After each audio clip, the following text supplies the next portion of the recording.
Chapter 251, The Potion Formulas for the Seer Pathway. Klein leaned back in his chair and tried to communicate with the spirit via dream divination. In a gray illusory world that didn't seem surreal, a gas lamp suddenly lit up, illuminating the stone slabs on the ground and a desk with a goatskin scroll placed on top of it. After the seer and clown formulas appeared one after the another, Rosago stood there with a fur shirt, listening to a voice of unknown origins. Before the advancement, I have to warn you that you've been too reliant on divination. Divination is a revelation, a result, it is unable to tell us the process. For example, you might decide to invest all your money because your divination says that a railway stock can make money. But in fact, what that revelation really means is that in the long run, in 30 years, the railway stock will make money, and before that, it will fall more than it rises. Fate isn't so easy to master, and there are many times when it's impossible to quantify it. Divination isn't all-powerful.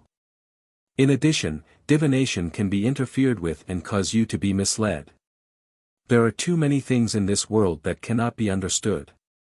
If you completely rely on divination, then you'll definitely die because of it. Divination is a revelation.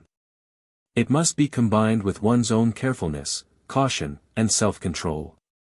Rosago was unable to divine the corresponding danger because the language of foulness was involved with the mysterious space above the grey fog, and that led to him dying at my hands. Otherwise, with his mystical abilities, it would have been difficult for Miss Bodyguard and I to escape today. This is also a reminder for me. Even if I had the grey fog to isolate all interferences, I cannot afford to be careless. No matter how certain my actions are, I need to leave some leeway. From these words, it seems like they aren't aware of the acting method.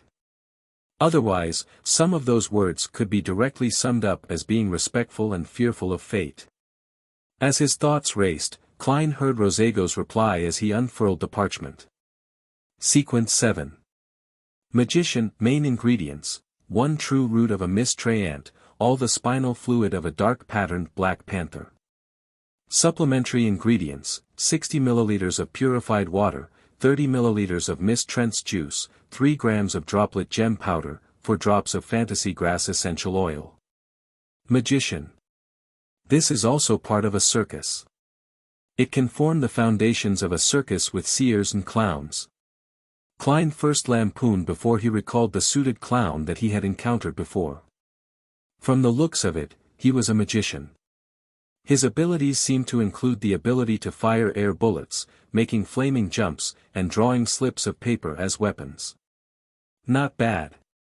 Just being able to cast spells quickly can greatly increase my battle prowess. As these thoughts flashed through his mind, Klein saw the scene before him change. This time it was a splendid room, surrounded by golden statues and ornaments. It was the same voice from before, but it reminded Rosago of the same thing. According to my experience, after you consume the faceless potion, you have to remember this point: you can disguise yourself into anyone, but you are ultimately yourself. Faceless. Sequence 6 of the Seer Pathway is Faceless Man. This should be the Beyonder power that allowed Rosago to transform into Officer Faxine. From the looks of it, the fake detective's reel was also played by him. Creeping hunger allowed Kalangos to transform into a person with different looks. This matches this Beyonder power. From the looks of it, some faceless died at his hand. Such a power cannot augment a person in a straight-up battle, but it's more useful than 90% of all Beyonder powers in many occasions. It's no wonder that Rosago dared to come and attempt to kill me, and wasn't afraid of falling into a trap. This power is of great significance to me. At this thought, Klein's eyes widened as he saw Rosago pick up a thin gold page with words written in Hermes. Sequence 6, Faceless, main ingredients, mutated pituitary gland of a 1,000-faced hunter, characteristic of a human-skinned shadow. Supplementary ingredients, 80 ml of a 1,000-faced hunter's blood, 5 drops of black jimsonweed juice, 10 grams of dragon tooth grass powder, 3 strands of hair from a deep-sea naga. 1,000-faced hunter. That seems to be a type of dragon, but not a particularly powerful kind. It shouldn't be a dragon of the spiritual system, but it's still extremely rare. It's almost extinct. Klein instantly recalled the corresponding mysticism knowledge. At this point, the scene before him didn't change, but Rosego's attire and location did. He wore a white wig, a dark tuxedo, and had a thick beard. This advancement is no longer as simple as before. The potions must be consumed in conjunction with a ritual. If you succeed, you'll obtain one of the most irresistible Beyonder powers beneath that of the high-sequence Beyonders. The speaker's voice had changed, turning into one that sounded even older. Having expected that, Rosego asked, "What's the ritual?" "Go to the sea, find a mermaid, and drink the potion while she's singing." The speaking old man opened an ancient book that depicted countless mysterious symbols in it. Suddenly, a ray of light flashed from the book's surface as lines of ancient Hermes appeared in midair. Sequence 5, Nimblewright Master. When Klein saw this, he suddenly had a headache. It was a signal that his spirituality was close to being drained. In the previous battle, just the language of Faunus charm, alone, had consumed most of his spirituality. Later on, not only did he use 3 more charms from the Evernight goddess's domain, but he had also summoned himself and responded to himself. To hold out until now showed how much progress he had made compared to before, as well as the noticeable improvement in the digestion of the clown potion. The scene flickered and was on the brink of shattering. Klein held on and scanned the remaining content of the formula. Main ingredients: dust of ancient wraiths, core crystal of a 6-winged gargoyle. Supplementary ingredients: 80 milliliters of spring water from Sonia Island's Golden Spring, 10 grams of Drago bark, remnant spirituality of ancient wraiths, 1 pair of eyes from a 6-winged gargoyle. Advancement ritual: consume potion in the midst of a singing mermaid song. Gotcha. Klein stopped holding out any longer as he allowed the dream to shatter into countless illusory specks of light that disappeared. He pinched his forehead, almost fainting. As the remnants of Rosego's spirituality and the hints of madness faded away, he was pushed back into the real world by an invisible force. The ground, stained with blood, brains, hair, and all sorts of fragments, entered Klein's vision. He bent over and retched a little, clearing his head a little. "I'll be sent out of the mysterious space above the gray fog when I'm out of spirituality." Klein looked around and saw that Miss Bodyguard was still asleep. He hurriedly extinguished the candle, tidied up the items related to the ritual, and then panted heavily. After a while, he finally regained some of his spirituality. At that moment, a gust of cold wind blew at the back of his neck, causing him to shiver as his mind froze. Klein turned his head abruptly and looked at the oriel window again. He saw that Miss Bodyguard in her black Gothic regal dress had woken up and was floating in the air. Her pale blonde hair and pale face seemed to have diminished a little. Her entire person seemed less corporeal, to the point of her skin appearing somewhat transparent. Klein quickly explained according to the explanation he had thought of. "After I blew his head off, I discovered that his body was still squirming. Because I was afraid he would come back alive, I quickly used all the charms on me. I was very nervous and panicked at the time. It might have affected you. This is probably the risk that the divination had revealed earlier. If she's not satisfied with the explanation and thinks that I attacked her, then I'm finished." Klein thought nervously. His true feelings made his performance even more perfect. Miss Bodyguard lowered her head and looked at herself, then asked with an unperturbed tone, "What charm was it at the beginning?" "I bought a black ear at the gathering for 400 pounds. I was told that I could hear the voice of a great existence, and that if I was lucky enough, I would benefit greatly. If I was unlucky, I would die on the spot. Back then, I couldn't get a bodyguard, and since I was in such danger, I could only take the gamble." "The result was pretty good," Klein replied absolutely truthfully. "When I heard the voice of the great existence, that black ear shattered by itself and turned into such a charm." Miss Bodyguard's blue eyes swept over him slowly. The room was silent, as if it was frozen. Finally, The lady in the black regal dress nodded. You'd better find a psychiatrist. Do you mean that I've become a potential lunatic? Yes, she has guessed that it was a relic of a listener, and she understands that Rosego's spirituality must have been tainted by the true creator. She wouldn't suspect that I had deliberately made her sleep to take that opportunity to perform a mediumship. It would also explain why I had gotten rid of the effects of the ravings faster than she did. After all, I'm a potential lunatic created by the true creator. Klein smirked. Let's hurry up and clean up the scene. MI9 might come over to take a look. He pointed at Rosego's headless body. As he spoke, Klein put on a pair of gloves and squatted down to look for any relics. He quickly found more than 10 pounds in cash, some essential oils and herbal powder, 2 crudely cut paper figurines, and a strange piece of paper. This piece of paper was orange in color, and on it were symbols corresponding to the sun. The magic emblem formed a blank rectangle, and just by holding it in his hand, he found it very warm and sedate. What is this? Klein didn't hide his puzzlement. Without him realizing it, Miss Bodyguard was already floating behind him. She answered simply, a mystical object corresponding to a notary. Notary? Klein was surprised at first, but he soon remembered that Rosego was an intelligence officer in the Intis Republic. People there believed in the eternal blazing sun and the god of steam and machinery. Similarly, the eternal blazing sun was also the god of deeds. This is the sequence 6 or sequence 5 of the Bard pathway.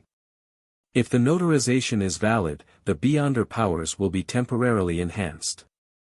If the notarization is fake, the Beyonder powers will be forcefully dispersed. Miss Bodyguard didn't explain any further and gave a rough description of its use.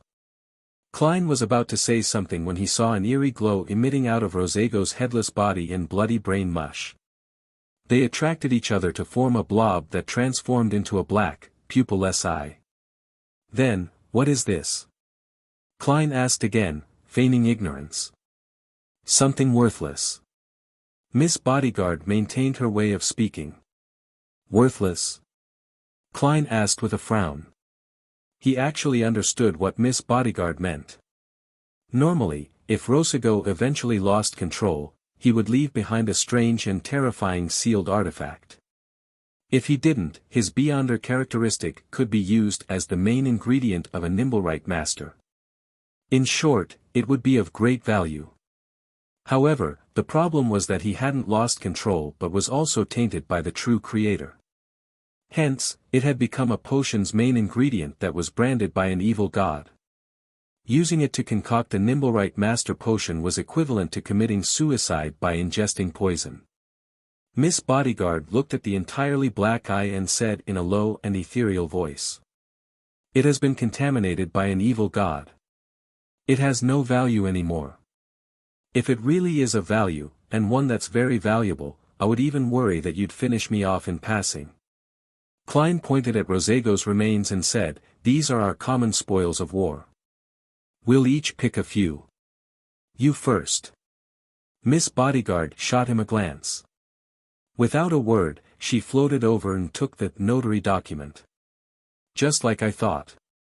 In the future, I should find and learn the knowledge in mysticism to remove an evil god's contamination. Klein took out an iron cigarette case and bent down to pick up the black eye. Chapter 252. As soon as Klein's fingers touched the black eye, he heard illusory sounds as a throbbing pain seared through his head. But, at the same time, something strange appeared in his vision. These were countless illusory black threads that spread out from Miss Bodyguard and his own body. They emanated from their bodies, out into the void toward some boundless distance. This was a scene that would horrify people with trypophobia. Klein suddenly gritted his teeth, unable to endure the corruptive feeling any longer as he placed the black eye into the iron cigarette case. Everything restored to normal, and the negative side effects he suffered subsided. Only then did Klein have the energy to make guesses. Is that the essence of a Nimblewright master's Beyonder powers? It allows one to see and control certain threads connecting every person's body and spirit. What a pity that it's contaminated. The side effects are too great, and it cannot be used as a mystical item. For now, disregarding an attempt to purify it above the grey fog, this will be considered the second time that I'm provoking the true Creator, so it is very likely that he would prepare himself and seek me out. If that happened, I probably wouldn't have a chance of reviving again. I should learn and master the relevant knowledge before making a decision. Phew.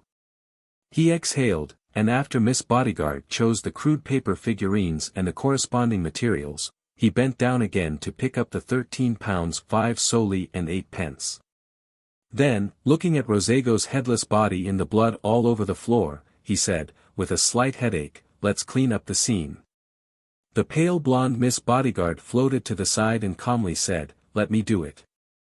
"You?" Klein stopped, puzzled and shocked, before turning his head. Miss Bodyguard floated to Rosego's side, crouched down, and went to lie down over the body. She slowly sank in and fused with the corpse. The fingers of Rosego's body twitched twice, and the blood, brain matter, and fragments around it flowed backward, forming a new head at the neck. However, the head was covered with countless cracks, just like a disgusting toy made from tiny fragments. It was like glass that had been shattered but didn't crumble immediately. There was still blood and brain matter flowing inside it, as well as the reflection of the bullet from the revolver. Klein couldn't help but take a step back, feeling that this was definitely one of the most terrifying forms in any ghost story. Rosego's corpse climbed to its feet, picked up the police cap, and half covered its face.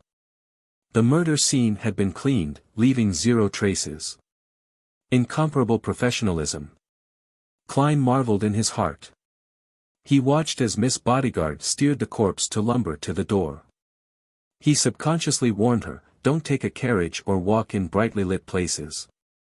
It would frighten the carriage driver and other passers-by." Miss Bodyguard didn't stop, completely ignoring his words. Suddenly, Klein thought of something. He realized what he had overlooked as he quickly added, "On the way back, go to the Rice police station, Sergeant Faxine's home, or search around Minsk Street for the clothes Rosego was originally wearing." Rosego came wearing a police uniform, and the powers of a faceless were obviously limited to himself, so where were his previous clothes? He couldn't have been wearing a police uniform all night. If MI9 and the police found Rosego's clothes nearby and realized that I'm not hurt, things would be a little tricky. Miss Bodyguard is an expert that's not considered a legal beyonder. For a normal detective to pay £1,000 to hire a bodyguard is enough to arouse suspicion. Klein kept thinking, trying to seal all the loopholes ahead of time. Just as he was about to use his divination ability to help Miss Bodyguard find Rosego's old clothes and return the missing uniform, Rosego's corpse paused and replied in a rusty voice, "I know." She seems very confident. "Oh right, Miss Bodyguard's state is between the physical body and the spirit body, and the principle behind divination is to travel the spirit world with an astral projection. Thus, she can rely on her instincts to divine." Having realized this, Klein didn't say another word. He handed the cartridge case to Rosego's corpse and watched it open the door, walk out, and close the door politely. "The spoil of war that I chose is a beyonder characteristic contaminated by the true Creator. I believe that no one would be able to divine it. Even if they did, they would feel the danger ahead of time and wouldn't dare to proceed with the divination." While thinking over the matter, Klein walked back to the sofa and sat down, feeling a lingering sense of fear. The battle had lasted no more than a minute, nor had it been fierce enough to destroy anything, but the ferocity and danger of it had been second only to what he had experienced when facing Megos and the baby in her womb. Even with the powerful Miss Bodyguard and the language of foulness, he had almost fallen under Rosego's control and killed without being able to put up a resistance. The ability of a Nimblewright master is very odd and very powerful. According to the law of Beyonder characteristics conservation, the Beyonder characteristic left behind by Rosego should include all of the main ingredients of the potion sequences 5, 6, 7, 8, and 9. If it wasn't contaminated by an evil god, if it was matched with the supplementary ingredients, an ordinary person could instantly become a sequence 5 Beyonder. Of course, This kind of advancement method, one depending entirely on luck, has long been abandoned by history. It's the most primitive and most dangerous method. Advancing step by step according to the sequence is the best way that has been verified by the lives of countless predecessors.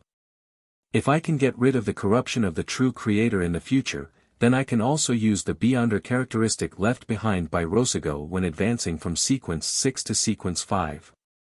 The additional characteristics will only make me stronger, like the captain. As Klein recalled the past, he raised his hand to pinch his forehead. He turned to think about something more important. Rosago's appearance meant that the struggle for the manuscript had ended. Could his lack of charms have to do with him finishing all his charms in the battle? To come at such a critical juncture, it's likely he had the intention of diverting attention. MI9 probably didn't expect him to seek revenge so boldly under such circumstances. They didn't send anyone to monitor me and could only passively wait for Rosago to give them the signal. Rosago was Bakerland's assistant, and his actions should be directed only by Bakerland. After his death, as long as Bakerland is dead, there would be no more latent dangers left. I wonder if the assassination has begun or if it succeeded. Tonight, because of the battle over Helmasuen's manuscript, the powers defending Bakerland would be at its weakest. If it were me, I'd definitely not miss this opportunity. I'm sure Bakerland didn't think that someone would assassinate him. With nothing to do, Klein fished out a coin and, recited with a suppressed tone, Bakerland is already dead. Ding! The penny tumbled in the air and fell down into the palm of Klein's hand, head facing up. It meant a positive result. Bakerland is dead. The assassination was a success. Klein was overjoyed, his tensed-up nerves immediately relaxed. Without Rosago's interference, he believed that the result was correct. This matter has finally ended. Klein took a deep breath and slowly exhaled. He leaned back slowly on the sofa and looked out of the window at the faint crimson moon amid his fatigue and relief. Inside the Intis Republic's embassy, 2 military officials were squatting beside Bakerland's body, examining the cause of his death.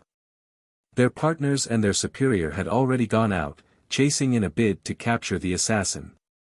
However, everyone knew that it was already too late. There was no hope left.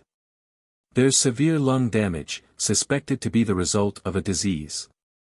An extremely strong fatal blow, one much stronger than all the sequence 5 Beyonder attacks I've ever seen. One of the military officials said in a low voice. Disease? On the floor and on the bed, there are obvious marks of flesh and blood magic on the ground and on the bed, but none on the wall. Besides, the commotion of the fight wasn't transmitted outside. Finally, with the lethal blow having the characteristics of corruption and obliteration, there are at least 4 unconnected Beyonder powers. Another military official stood up and began to describe the situation as if he was talking to himself. He suddenly stopped and looked at the other military official. They said in unison, "Shepherd." After a few seconds of silence, the squatting military official frowned and said, "It might be a group with at least 4 different Beyonders, then, we'll wait to be judged. It's normal for us not to discover the infiltration of a single Rose Bishop, but how did the other 3 do it? It's impossible."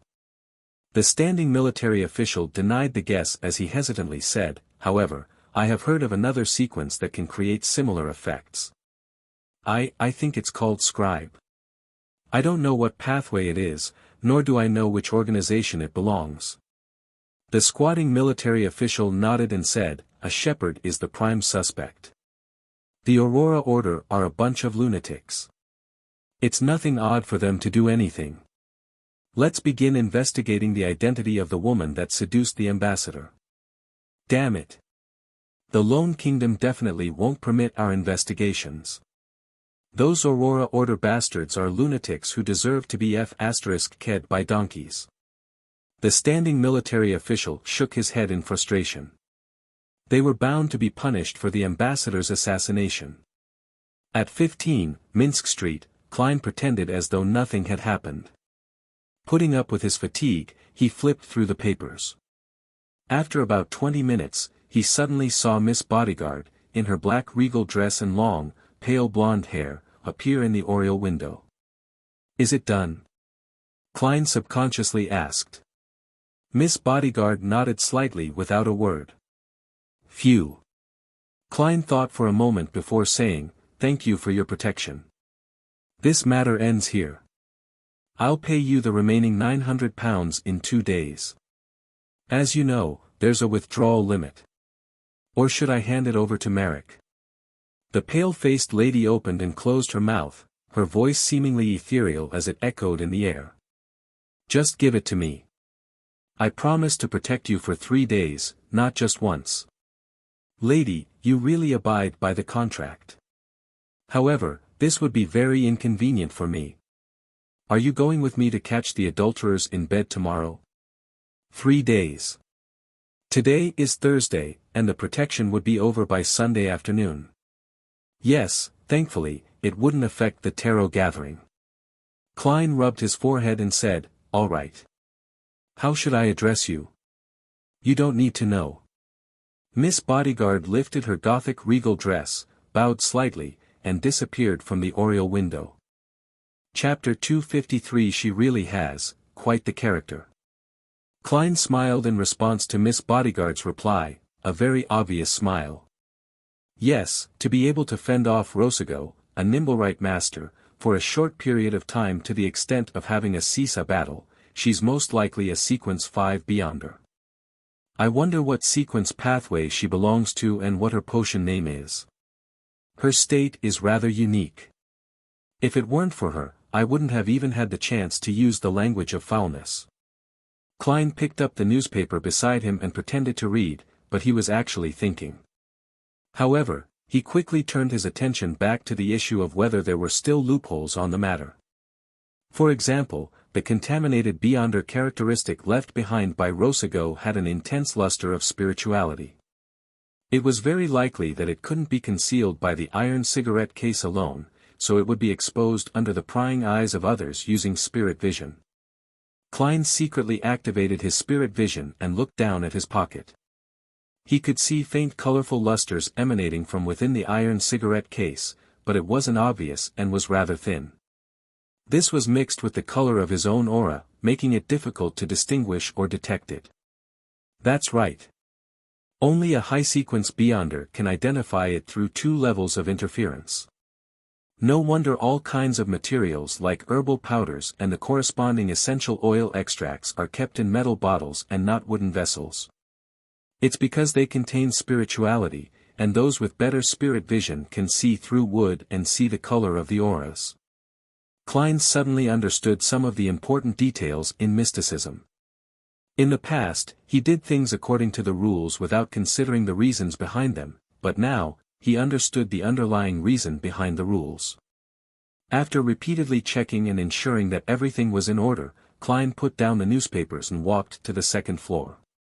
He had originally planned to take off his clothes and take a bath to completely relax himself, but when he thought of how Miss Bodyguard could appear out of nowhere in his house, he felt a little uneasy. Therefore, he only washed his face, brushed his teeth, and soaked his feet in hot water. Returning to his bedroom and taking off his coat, Klein hid his belongings before he collapsed onto the bed. As he was exhausted and had held on for quite a while, he ended up with tense nerves that prevented him from quickly falling asleep. Opening his eyes to look at the crimson moonlight on the ceiling, Klein didn't attempt to sleep with the help of cogitation. Instead, he aimlessly unfurled his thoughts, as if he were riding a horse without pulling at the reins. As his thoughts wandered, he quickly noticed a problem, having encountered too many coincidences in Tingen City and later learning how it was related to sealed artifact 0-08. My second case after arriving at Backlund allowed me to get the next 3 potions formulas. Is that too much of a coincidence? Although this is in line with the revelation from my divination, Backlund contains the opportunities for me to become powerful. Isn't it too fast and simple? Simple doesn't refer to the difficulty, but rather to the degree of twists and turns in the matter. This matter was very difficult and dangerous, but it wasn't complex and appeared simple. According to my expectations, I would have gathered information regarding the secret order through Miss Justice, Mr. Hanged Man, and Miss Zio and her companion, and then I would catch the tail of this ancient organization. After numerous twists and turns, would eventually obtain the formulas, and that would have taken at least 3 months. Who knew that I would have succeeded in less than 3 weeks? It can't be that it was arranged by someone again, right? Yes. Let me think through the circumstances again. It's no coincidence that the Intis Republic is related to the secret order. Emperor Rosel's diary has confirmed this circumstantially. The abilities of the Seer and Faceless are very suited for an intelligence organization. For a mid-sequence beyonder of a similar pathway to become the assistant of an intelligence czar like Bakerland is reasonable and normal. That's not a coincidence. The reason that the ambassador sent someone to take revenge on me likely has to do with him wanting to divert attention. Then, sending Rosago, who can most easily succeed and escape, is a choice with reduced risk. That's not surprising at all. It was quite normal for Ian to look for new detectives in the papers after none of the detectives he knew were willing to accept his mission of tracking down Zriel. There weren't many new detectives advertising on the papers at the time, and I was probably the only one. Well, I was the only one on the Backland Bulletin, just like what I've concluded previously. The problem with Massault was that he was too rash, and I was worried that it's not easy to disguise myself usually as it can end up attracting more attention. Therefore, I didn't try to disguise myself. Although these two possibilities, especially the former, has the probability of being influenced, it does match the corresponding person's personality, mentality, and origins. And this isn't the main point. This doesn't explain the problem of how my second case ended up involving a mid-sequence beyonder of the Seer pathway. It was destined by fate. That doesn't feel right. Thinking ahead, after I transmigrated, the first and second case I found myself embroiled in was related to the Seer pathway. Of course, it could be explained as an arrangement by 0-08. Right, the Antigonus family's notebook even corrupted the misfortune cloth puppet and showed me the complicated vertical I symbol that involves the Antigonus family's treasure. The reason I came up with back then was that with the termination of the Antigonus family's bloodline, it viewed me, a seer who had survived despite having interacted with it, as its inheritor. Now that I think about it, this reason is extremely trifling. What if I'm a devout believer of the Evernight goddess? However, I only made a guess at that time and didn't confirm it. The Antigonus family's treasure is obviously related to the Seer pathway. Thinking deeper, why did I transmigrate? Why did I happen to possess Klein's body, and not anyone else? Back then, Klein had just proceeded with dark divination and was made to commit suicide by the Antigonus family's notebook. And that notebook is clearly related to the Seer pathway. In addition, the first time I saw Rosel's diary, it had content that involved his regret of not choosing apprentice, marauder, or seer. That was very coincidental. From beginning to end, except for those parts involving 0-08, everything appeared to be in a mess. It doesn't seem like a conscious arrangement, but more like a kind of passive attraction, a mutual attraction, an attraction that has breaks between them. I attract things and items regarding the Seer pathway, and at the same time, I'm attracted to them. It does seem odd thinking about it. This kind of attraction even directly influences fate, preventing even Mr. Isaac from seeing through it. Is there some strange characteristic to me? And this characteristic allows me to resurrect a limited number of times. With this in mind, Klein suddenly had the impulse to go above the grey fog to perform a divination and confirm his ideas. But he quickly rejected this idea, not only because Miss Bodyguard might be watching in the mirror, but also because he believed that his greatest characteristic was the mysterious space above the grey fog. Therefore, it was obviously impossible for him to have an answer if he were to use it to divine about it. At least for now, there aren't any obvious signs of manipulation. It would be acceptable if it's just pure attraction. And I've already chosen a beyonder pathway, that cannot be changed until sequence 4, so I can only take things one step at a time. Right, I should be firm about not heading to the Hornacis mountain range to seek out the Antigonus family's treasure. Heh, I have a feeling that I would say how nice it is in the future when I actually do it. Klein silently made a self-deprecating remark as he felt his exhaustion gradually wash over him. His eyelids couldn't help but close. The last thought before he fell asleep was, I should participate in more Beyonder gatherings and gather the corresponding Beyonder ingredients for magician through Miss Justice, Mr.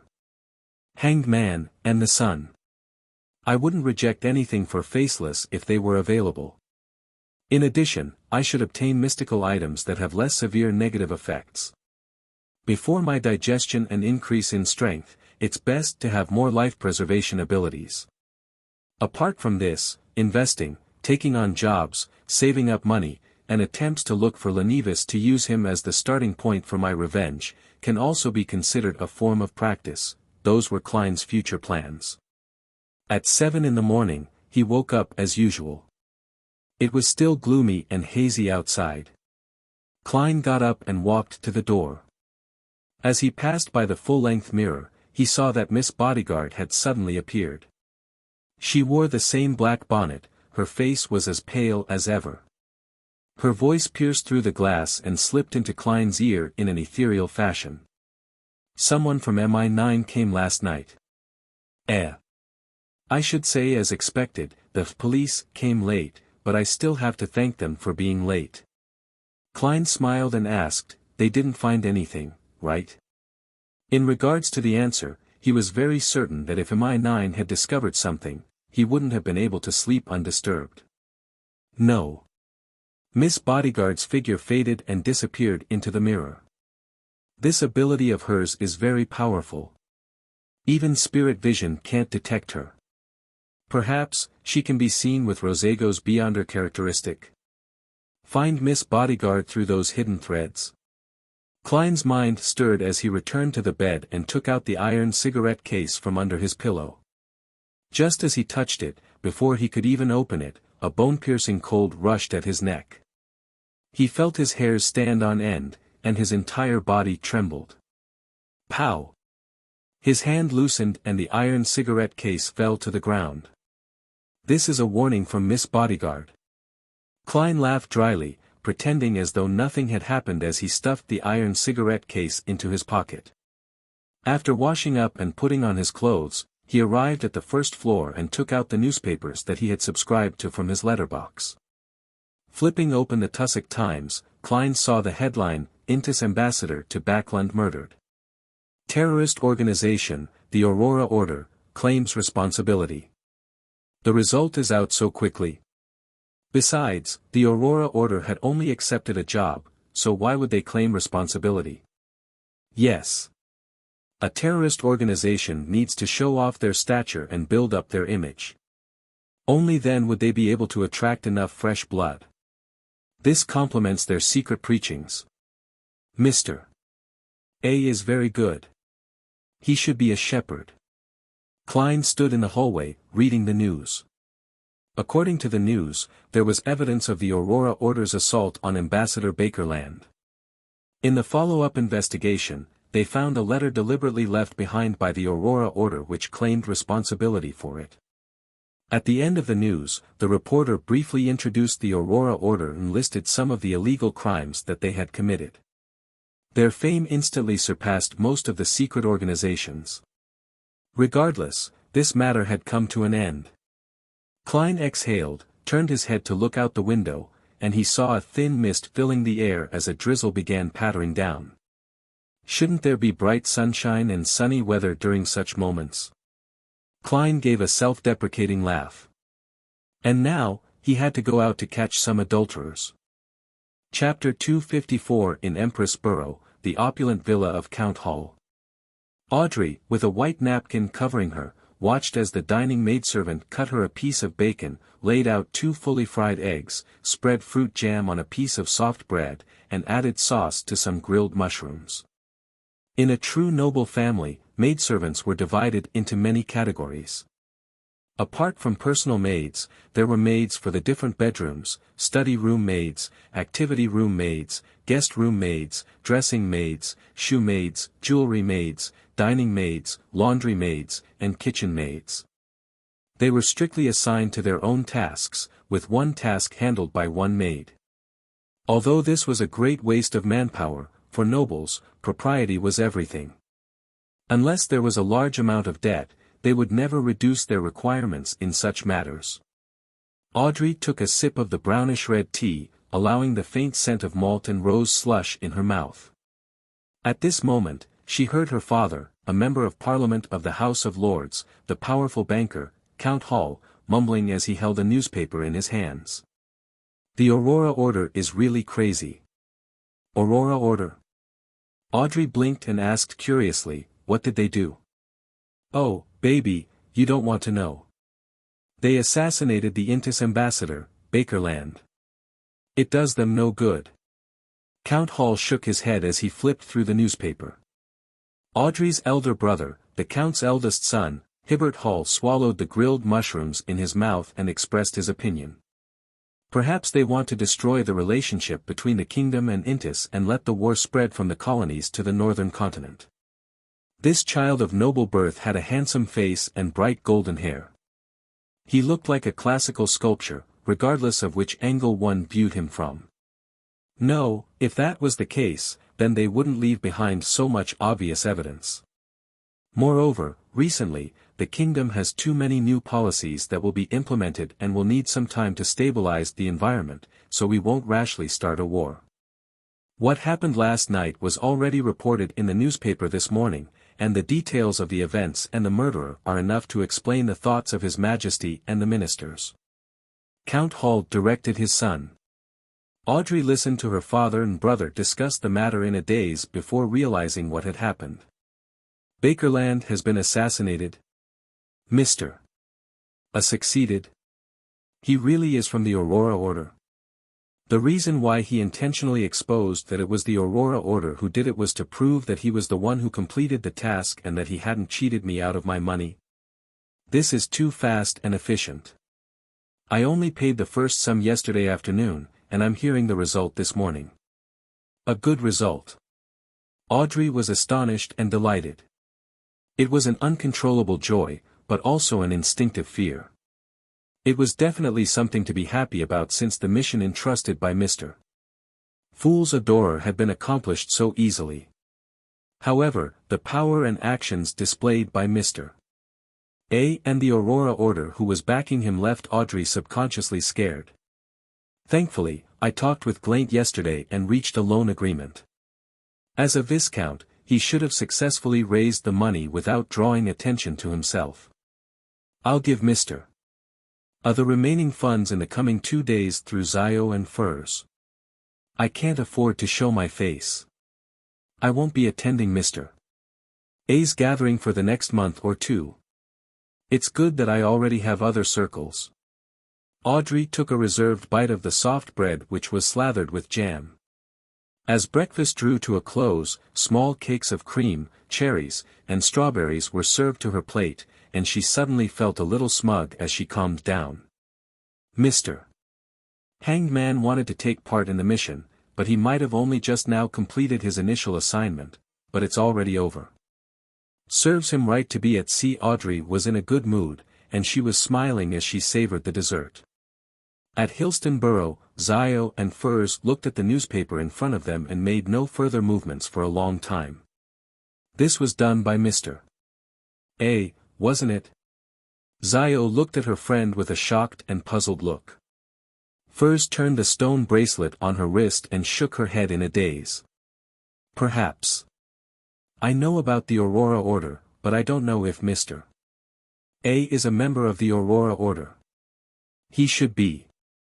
After all, we only gave him £2,000 yesterday. I doubt anyone else would also want to assassinate Ambassador Bakerland. Zio said with uncertainty. Furs was silent for a few seconds before she suddenly sighed and said, whether it was Mr. A or not, we still have to give him the remaining £8,000. At the moment, no one can prove that he didn't do it. If we want to stay in this circle, we can't renege on the debt. Anyway, we're not the ones paying. And we'll still get £500 for the work. With that, Zio became happy. The thing is, I always have a feeling that finding Mr. A again would be dangerous. Furs pondered and said, I'll go by myself to make the last payment. It'll be better for the both of us. But Zio was a little worried. If you follow me, it'll affect my escape. Furs shook the bracelet on her wrist and said in a disdainful tone. All right then, Zio scratched her short, rough blonde hair as she helplessly replied. While the two of them were fretting about this, a new message from Mr. A came to them from a private communication channel. He told them not to look for him, but to deposit the rest of the money in separate anonymous accounts at different banks. Phew! Zio and Furs breathed a sigh of relief in unison. In a basement that was as wide as a temple, Mr. A, wearing a hooded black robe, was kneeling in the darkness, murmuring something reverently. In front of him was a 3-meter statue of a man hanging upside down with his legs chained up. This hanged man had a giant's unique single vertical eye, and his arms were stretched out horizontally, forming a cross.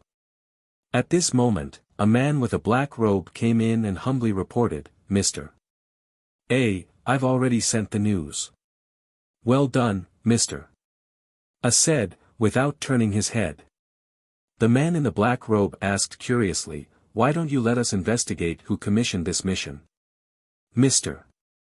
A lowered his head and said with an indifferent tone, there's no need. You must remember that this is a critical moment.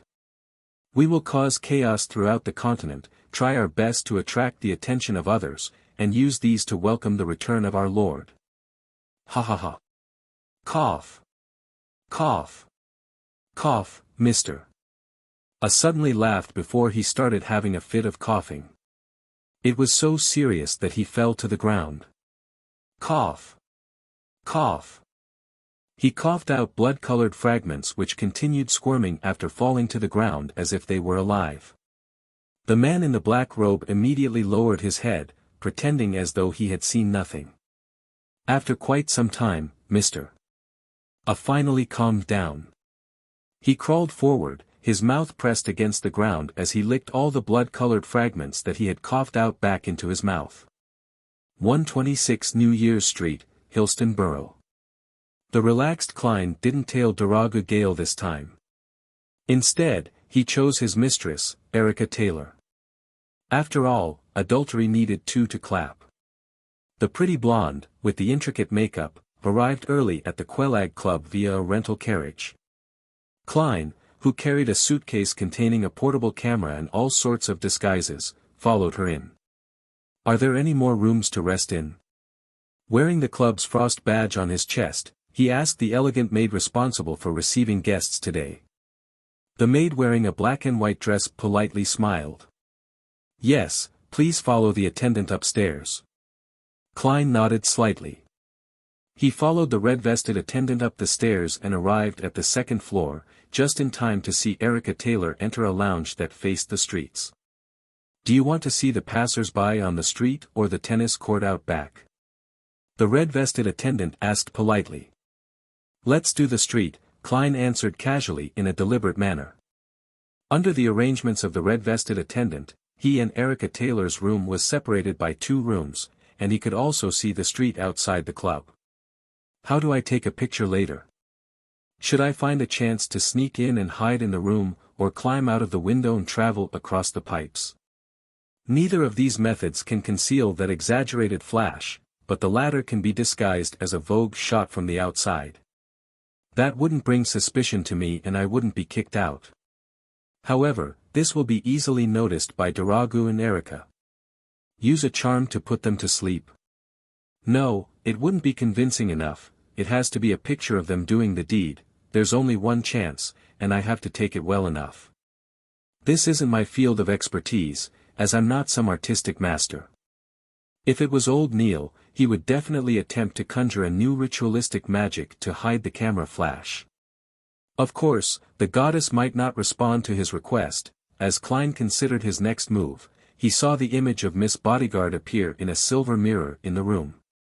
She was still wearing her black Gothic regal dress and her matching soft hat. Her hair was pale blonde in color with delicate features across her pale face. "Do you have any way of hiding the flash of the camera?" Klein asked casually. Before he could finish his sentence, he saw ripples on the surface of the silver mirror as a slightly transparent palm suddenly extended. Miss Bodyguard came out of the silver mirror like a ghost, walked in front of Klein, and said with a nod, "Yes." She lowered her body and leaned over, slowly fusing into the camera's lens. Klein's mouth slightly opened as he watched this horrifying scene, taking quite a while to recover from his shock. He picked up his portable camera and tried a test shot in his lounge. The effect was beyond his expectations. The flash was limited to the vicinity of the camera, and the resulting image was also quite good. Perhaps it should now be called a spectral camera. Klein lampooned. He took the camera, went to the window, and patiently waited. Not long after, he saw Daragu Gale arrive via carriage. In the other room, Erica Taylor saw her lover and hastily left the lounge to meet him on the first floor. Klein seized the opportunity to use a tarot card to open her room, carefully hiding in the cupboard where the extra sheets and quilts were kept. The darkness around him reminded him of the previous night, of that creepy and terrifying Numblerite master, Rosago. Last night was filled with danger, yet today, here I am catching adulterers in the act. Life sure is marvelous. While Klein was making fun of himself, he heard the door open. Chapter 255. Huddled in the cupboard, Klein secretly activated his spirit vision and saw two interfering auras enter. "Erica, I brought you a present," a deep voice sounded as the door closed. As expected, he's a gentleman of the Lone Kingdom. Even in an affair, he seems a little old-fashioned. If it was a man from Intis, he would definitely be shouting, "Sweetheart, baby, angel," and the like. Klein couldn't help but lampoon. Of course, this was based on the stereotypes from newspapers, magazines, and novels. Erica Taylor asked in surprise, "Let me guess. Is it Fassman eye cream, face cream, or essence? Or Lashini's? What the heck are all those?" Klein was stunned by what he heard. It was clear that Daragu Gale wasn't able to react in time either.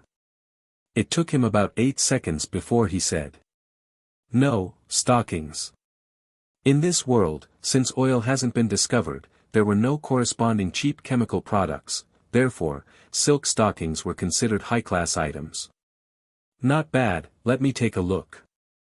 Erica's joy didn't diminish. "I bought them yesterday at Phillips. One pair for 30 soli, a total of 5 pairs, Daragu said in a flaunting tone. "How expensive?" "That's expensive." Erica and Klein both said the same thing, one exclaiming, the other secretly sighing. Benson has worked for so many years, earning only £1 10 soli a week, which is 30 soli. That's just equivalent to a pair of stockings, and with that salary, he was able to provide his brother and sister with an education, feed them fairly well, and even provided them with a place to sleep. An average worker with a bit of skill would only be paid around 20 soli a week. Klein's clicked his tongue. "No, it's not expensive. Silk stockings are worth that much. I even gave an extra tip of 5 soli." As he spoke, the color of his aura turned more vivid, and Klein guessed that he had taken off his coat. "Then I'll give it a try," Erica Taylor softly said in a suggestive manner. "I feel like I'm watching a porno again. And it's even a live broadcast. Besides, Miss Bodyguard is also here." The corner of Klein's mouth twitched as he watched red colors flowing across red colors, signifying the passion between the two was igniting like fire. The purple color is almost red and isn't stopping. Red wrapped around green, orange. While listening to the wheezing and the low laughter, Klein judged the movements and positions of the couple outside by the change in the color of their auras. Feeling that this was enough, Klein silently pushed open the cupboard door and looked in the direction of the bed. Daragu and Erica were already entangled, their clothes half undone, their movements intense. Klein lifted the spectral camera and aimed it at the passionate couple, waiting to see their faces at the same time. As Daragu and Erica fell back onto the bed, Klein finally captured the most appropriate frame and pressed the shutter button. The click of the camera wasn't distinct, and the intense flash and other abnormalities were limited to a very small area, so the couple wasn't alarmed. With no confidence in his photography skills, Klein added a few more shots, intending to have options to choose from later. He was only planning on handing his employer a single picture because too many photos would make the lawyer suspect why the couple didn't notice him taking the picture. A piece of underwear landed lightly on the floor, and the sound of breathing intensified as Klein grabbed his portable camera and adeptly rolled out of the cupboard, closing the door behind him. He rolled on the floor until he reached the lounge's door. Then, he quietly pulled it open and returned to the corridor. Done. With a sigh of relief, Klein politely closed the door in silence, pressed his hand to his chest, and bowed in the direction of the bed. Without further ado, he returned to his lounge. The last £7 will soon be obtained. And I also earned an additional Quelag Club membership worth £50. It covers board, lodging, and entertainment. That's worth even more than £50. Without any connections or contacts, I wouldn't have been able to join this, even with £100. This mission isn't bad at all. It's simple, safe, and profitable. Klein put down his portable camera and sighed with emotion in his heart. At that moment, a hand suddenly stretched out from the camera lens. Miss Bodyguard in her black regal dress slowly came out and floated in midair again, but her face remained pale. Thinking of how he had led her to watch some porno, Klein tried to change the topic, in embarrassment. I plan on heading to the cafeteria to eat something. Do you want to come with me? Each member could bring one guest. As for how to explain the sudden appearance of the guest, Klein's plan was to go out for a while and then come back. Miss Bodyguard replied in a neutral tone, I can go without eating for 2 weeks. As she spoke, she turned her back to Klein and floated toward the mirror, disappearing in an instant. What exactly is her sequence? Klein thought curiously, putting the portable camera back in its case. After doing all of this, he went to the bathroom and relieved himself. After washing his hands and wiping his face, Klein looked into the mirror and examined his appearance. As he hadn't shaved this morning, he had quite a stubble. His hair was parted to the sides in a 3:7 ratio, and a pair of gold-rimmed glasses hung on his face. He looked refined and scholarly, with a tinge of maturity. There's a definite difference from the past. I can still be recognized if scrutinized. Once my beard grows to a certain extent, I wouldn't have to worry that much. I wouldn't need to be afraid of anything when I advance to sequence 6 faceless. Klein took out his golden pocket watch, opened it, and walked out of the bathroom. He took his suitcase and went to the cafeteria on the first floor. It was just after 9, so breakfast was still served. Klein chose a double-sided, half-cooked fried egg, a loaf of white bread, a cake of butter, a desi pie, a serving of bacon, and a cup of Marquis black tea with a piece of lemon floating on its surface. While looking for a seat, he suddenly saw a familiar face. It was the surgeon who had recommended him to the club, Aaron Series. The tall, thin gentleman was sitting alone in the corner, having finished his breakfast and was sipping his coffee as he leafed through the newspaper. Good morning, Dr. Series. Klein walked over and greeted the slightly cold Aaron. The surgeon nudged the frame over his nose and said, Just call me Aaron, Detective Moriarty. According to the principle of reciprocity, you have to call me Sherlock. Klein sat down. Any news today? I came out in such a hurry that I haven't read the newspapers. The Intis ambassador was assassinated. A terrorist organization by the name of the Aurora Order declared responsibility for it. Sigh, this world is becoming more and more chaotic.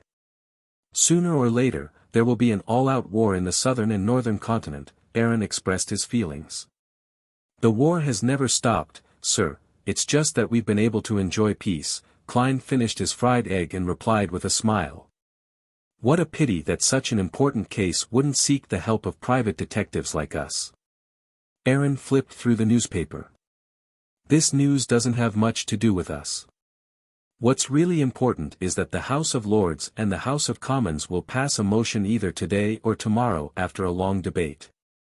First, it's the Civil Servant Unified Examination Bill, as well as the relevant guidance and actual plans. Second, is the establishment of the Atmospheric Pollution Council, and third, the establishment of the Independent Alkaline Industry Inspector. The latter two involve pollution. God, they're finally paying attention to this problem. The patients in the hospital with pulmonary attacks have been rising constantly. Has it finally been passed? I wonder how Benson's preparations are. Will it be affected by my death? Klein's smile suddenly beamed. That's good news. To Mary, this is extremely good news. She wishes to make herself or her husband, Duragu, become one of the members of the National Atmospheric Pollution Council. She has a higher chance since she doesn't hold any positions in a commercial company and is a devotee of the goddess. Besides, in any organization, there's ultimately a need for balance. Aaron mentioned Klein's employer. I suggested to her that she should frequent the club since we have quite a number of House of Commons members of Parliament as club members. In the Lone Kingdom, the members of Parliament of the House of Commons were mainly composed of wealthy people and the representatives of certain nobles. However, there were also many professionals, such as doctors, lawyers, priests, teachers, scientists, and accountants. The Quelag Club targeted a variety of professionals in the middle class, without distinguishing between them by their political inclinations. Klein didn't know much about such things, so he just said a few words in response before changing the subject. Aaron, it's Friday today. Don't you need to head back to the hospital? No, I'm on leave. It's been terrible lately. Aaron suddenly frowned. What happened? Klein drank a mouthful of black tea. Since Bakerland had just been assassinated, and Rosego's body had been thrown into a sewer far away, he didn't know when it would be found. Klein was concerned about the aftereffects and the imperfection of his disguise, so he didn't plan on taking missions that were too difficult or easily exposed his identity. Therefore, he was interested in simple matters which held potential and handsome rewards. Aaron put down the newspaper and sighed. I've been very unlucky recently. I've had a few consecutive failed surgeries. Fortunately, there were no serious consequences. Otherwise, my license would have been revoked. Although it wasn't big news for surgeons to cause deaths in the present era since it was common, the penalties were still quite severe if a serious accident occurred due to a surgeon's negligence. Well, I can't help much. Well, actually, I know of a luck enhancement ritual, but its effect is to send you above a gray fog. Klein lowered his head and began to nibble at his bread. After breakfast, he said goodbye to Aaron, went to withdraw £500 in cash, and gave £300 to Miss Bodyguard before returning home. While waiting for the photos to develop, he hoped for a simple job to be entrusted to him. Unfortunately, none of them came to him. In the evening, Klein prepared to head out again, his target, Braveheart's bar. Taking the opportunity of having Miss Bodyguard around, he hoped to get in touch with more Beyonder circles. Chapter 256. Before leaving the house, Klein tossed a coin to inquire if it was beneficial for him to visit the Braveheart's bar that day. After receiving a negative result, he looked around before whispering into the air, "Is someone monitoring me today?" After a few seconds of silence, Miss Bodyguard's ethereal voice suddenly sounded from behind him. No. Klein subconsciously looked back, but he failed to find Miss Bodyguard. His attention quickly returned to the answer he received as he couldn't help but let out a snicker in his heart. MI9 isn't even putting me on their suspect list at all. After confirming that Rosego hadn't sought me out, they completely put me aside.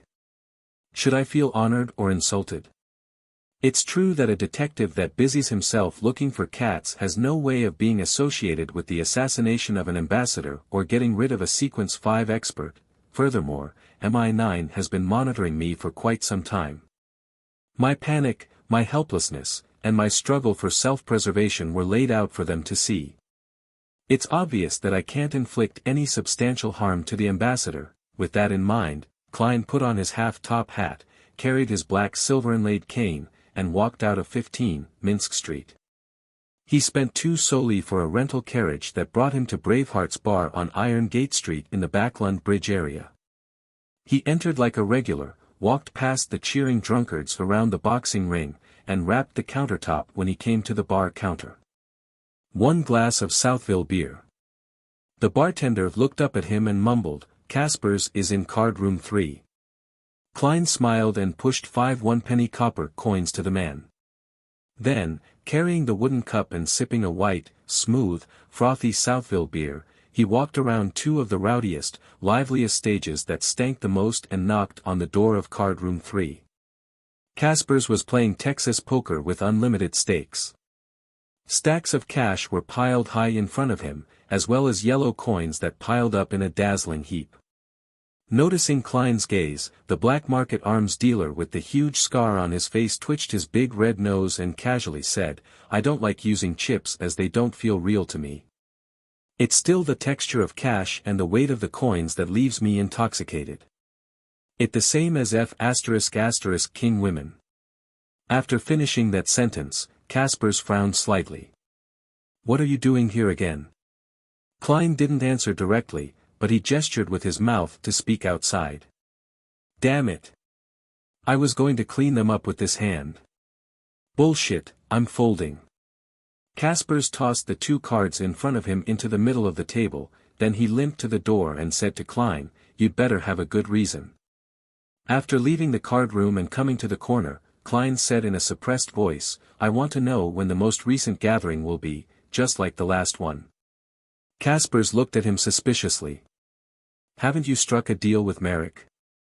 It's not about hiring bodyguards. Regarding that, you know. I've become very interested in it." Klein was telling the truth. Casper's hesitated and then said, "There will be a gathering tonight. The organizer is the same person as last time, but you'll have to wait for more than half an hour. I'll inform them first. You showed your reputation last time, so I don't think there'll be too much of a problem." "No problem, I'll pay you." Klein touched the bills in his pocket. "You just need to pay £1 this time." Casper's acted like he was very generous. "It's worth it," Klein said as the corners of his lips curled up. After paying Casper's, he found a seat and sat down, drinking the rich malt-scented Southville beer and enjoying the competition on the ring. "I can beat and take them down at the same time." Klein quickly came to this conclusion. After about 10 minutes, Casper's returned to the bar, looked around, and said in a low voice, "They agreed. We'll head there after half an hour. Holy Lord of Storms, I hope you haven't forgotten that mask."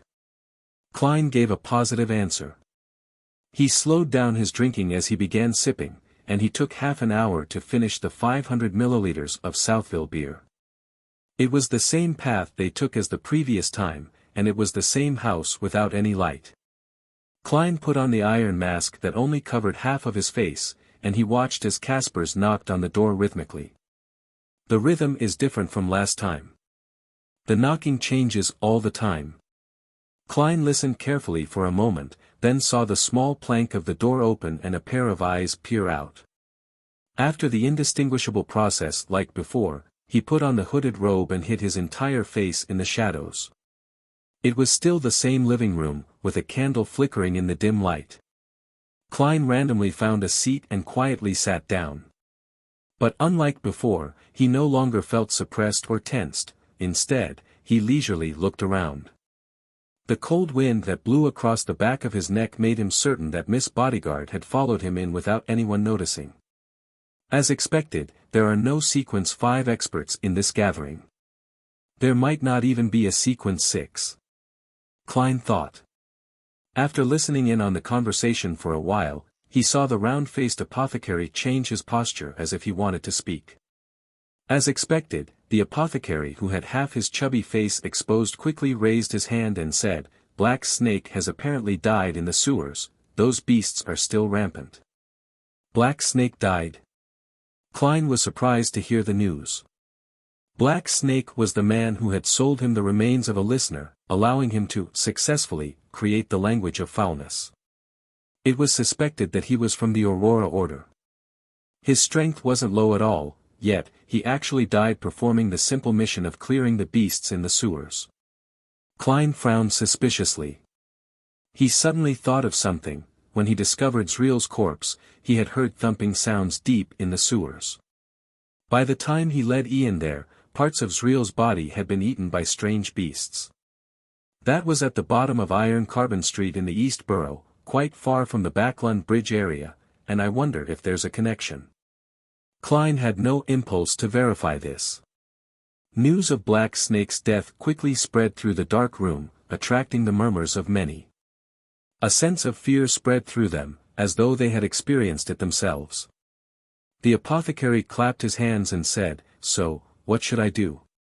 The whispers suddenly disappeared, and a frozen silence filled the room. As the apothecary had advised him without being afraid of offending him, Klein thought for a moment and said, "If I were you, I would give up on the rest of the herbs and never go there again." "Why?" "They'll mature very soon, and those beasts that hide in the depths of the sewers usually won't come out," the apothecary asked hesitantly. Klein deliberately said in a hoarse voice, "Black Snake likely has an organization backing him. His death definitely would have caused an investigation. I believe you don't want to interact with them, right?" Having the remains of a listener didn't imply that Black Snake was an Aurora Order member. By referring to the true creator as a great being, this was confirmed. Moreover, he would rather believe that this was the case rather than hope for a fluke. "Yeah." The apothecary nodded slightly, seemingly having made up his mind. Klein added, "If I were you, I would even anonymously report this matter to the police." "What?" many gathering members exclaimed. Klein explained without a change in tone, "Since the beasts in the sewers can kill Black Snake, it means that they're very dangerous. And since everyone lives in Backlund, if it really causes a major catastrophe, it's hard to guarantee that we won't be implicated.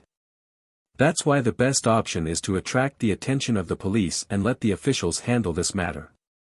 We can enjoy a good outcome without any risks. Isn't that nice?" Just as he finished his sentence, the old gentleman, Eye of Wisdom, applauded. "Such a great idea. We're afraid of the official beyonders, but similarly, we can make use of them. We don't have to handle everything on our own. That's because I was an official beyonder, so my train of thought would definitely be different from pure savages like you." Klein smiled as he lampooned. After speaking, he became a bystander again, listening to people peddling or requesting for items. As he watched the deals which succeeded or failed, he found nothing of interest. He temporarily didn't announce the Beyonder ingredients he needed, planning to observe the circle of Beyonders a few more times. Seconds turned to minutes and finally, Eye of Wisdom arranged for people to leave every 3 minutes. Klein was the first to leave the previous time, so he didn't know what happened next. Now, he noticed that there were at least 5 exits. The attendants of the Eye of Wisdom would lead different people to different passages, trying their best to space them out and drag out time. After more than half an hour, there were only 3 members of the gathering left. Apart from Eye of Wisdom, the other 2 were Klein and the suspected apothecary. Eye of Wisdom looked at Klein and laughed with his aged voice. "Looks like you're quite lucky." He recognized me as the man who had bought the ominous item from Black Snake. Klein smiled. "Yes, my bet paid off." Hearing their conversation, the apothecary widened his eyes as he examined Klein. After a long time, he finally said, "Do you have another mystical charm that affects luck? I already regarded you as a dead person." "You're so direct." Klein tactfully answered, "Maybe I'm lucky enough myself." Actually, he did want such an item. Eye of Wisdom sighed and said, "Young lad, don't always bet on your luck, especially on matters such as this. Even if you've won many times in the past, just one loss would doom you for eternity. I know. That's why I've come to this gathering to see if I can buy any useful items. Heh, I can be considered the same as all of you now, Klein said, seemingly casual. Same. The apothecary gave an exaggerated sigh. I should have listened to my teacher. Teacher. He seems to be a suspected apothecary. The apothecary pathway is controlled by the Church of Mother Earth and the Life School of Thought. The Life School of Thought passes down their teachings through mentoring. Klein's heart skipped a beat and asked curiously, why do you say that? The apothecary sighed and said, my teacher told me to choose a path that would make one sufficiently lucky, but in the end, I still became a medicine concoctor. As a result, I haven't been able to find the next batch of potion ingredients for this sequence for a whole 2 years. I'm envious of your luck. Make one sufficiently lucky. This is very similar to the sequence pathway for Monster. He really is from the Life School of Thought. Klein smiled and said, what's your reason for choosing it? The apothecary suddenly straightened his back and said, this is a man's choice. After knowing that I can concoct medicine to enhance my ability in that field, I chose this path without hesitation. Chapter 257. What a godlike reason. After hearing the apothecary's answer, Klein was unable to control the changes in his expression despite being a clown. Fortunately, he was wearing an iron mask over his face. The apothecary didn't notice the reactions Klein and Eye of Wisdom had, and he began to let his hair down. That's why I really like Backlund. There are a lot of prostitutes prowling the streets, hanging outside music halls, theaters, waiting in the streets and alleys. They're either professionals or working part-time. They were originally maidservants or workers, each with different flavors. It's said that in places in the West Borough, bankrupt aristocratic ladies might occasionally appear. That's really something to look forward to. Klein nudged the iron mask that covered his face upwards and quickly changed the topic. Did your teacher have any objections to your choice? The apothecary shook his head slightly. No, he just kicked me out of the damn door after teaching me all the knowledge in the field of herbs, telling me to roam the world and experience life. Damn it, he didn't even tell me where to find the next potion ingredients. At this point, the apothecary looked at Klein and added, if you know where to obtain Spring of the Elves marrow crystals, please do tell me. I'll pay you for it. Of course, you can also first buy it and then sell it to me for a higher price. You're a lucky guy. Who knows, you might help fulfill my wish. Alright, Klein casually agreed. He then asked, thoughtfully, when that happens, can I use it to exchange for the potion formula for apothecary? From his point of view, an apothecary was very useful as support. He could use it to groom helpers. The apothecary, who wasn't considered too fat, quickly shook his head and said, no way. I can only teach my students. Is this a rule of the Life School of Thought? He might have made an oath with some secret existence as a witness. Klein wasn't surprised. At this moment, the apothecary let out a laugh. But I can tell you where you can get the apothecary formula. It's right here in Backlund. Brilliant. Klein was pleasantly surprised. Realizing that Eye of Wisdom was about to send him off, he hurriedly asked, Mr. Apothecary, do you have any medication to treat mental disorders and other problems? Klein was acting for Miss Bodyguard, to make her feel more assured, having been slightly influenced by the true creator and becoming a potential lunatic, that he was desperately trying to find a cure. Yes, there's a sedative, 10 solely for one. I'll bring you 4 in the next gathering. Trust me, this is definitely much more useful than the ones in the hospitals. I've added some materials with spirituality, the apothecary replied without hesitation. How expensive? In the underground market at Tingen, the number of sedatives that originated from the hospitals ranged from 1 to 2 solely, while the variety that leaked from the Nighthawks, mandated punishers, and machinery hive mind ranged from 4 to 5 solely. As this thought flashed through his mind, Klein put on a show, looked at Eye of Wisdom, and said, Dear sir, may I attend the next gathering? Yes, your last 2 performances are proof of your goodwill. Young lad, watch out for the Backlund Morning Post daily. When there's an advertisement for the purchase of goods by the Ernst firm on the 5th page, it means that there would be a meeting here at 8 o'clock the next evening. The strength and the frequency of the knocking is based on the prices listed. The first number is the number of heavy strikes. The second number is the number of light strikes. The third number is the number of long pauses and the fourth is the number of short pauses. The rest are meaningless, Eye of Wisdom said with a nod. After describing the information, he sighed and said, the lives of Beyonders who are neither official or part of an organization aren't as nice as you imagine. On the one hand, we have to keep secrets, avoid the officials, and at any time, we have to maintain a cautious and careful state. On the other hand, we have to fight against the possibility of losing control and madness. Too many of our kind have died because of these 2 matters. Even if we successfully evade the officials' notice and avoid losing control and going crazy, we would still fall into the predicament of lacking ingredients and the inability to find items we want or obtain sufficient knowledge. I organized such a gathering to get everyone to help each other. Unfortunately, this is an era of scarce mysteries. Many Beyonder ingredients are rarely seen. Yes, but I have Mr. Hanged Man who knows the coordinates of some of the primitive islands, and City of Silver's the son who is constantly fighting against the various monsters in the depths of the darkness. I can rely on them to obtain some of the Beyonder ingredients. Klein politely stood up with his back bent as he bowed to Eye of Wisdom. Your character is admirable. After sitting down again, Klein suddenly remembered something and asked after some deliberation, Gentlemen, do you have any mystical items? The kind that Black Snake sold me, but ones without too serious negative effects. I wish to have some sort of ability to protect myself. His plan was to find something that caught his interest, determine the price, and then determine the target accordingly.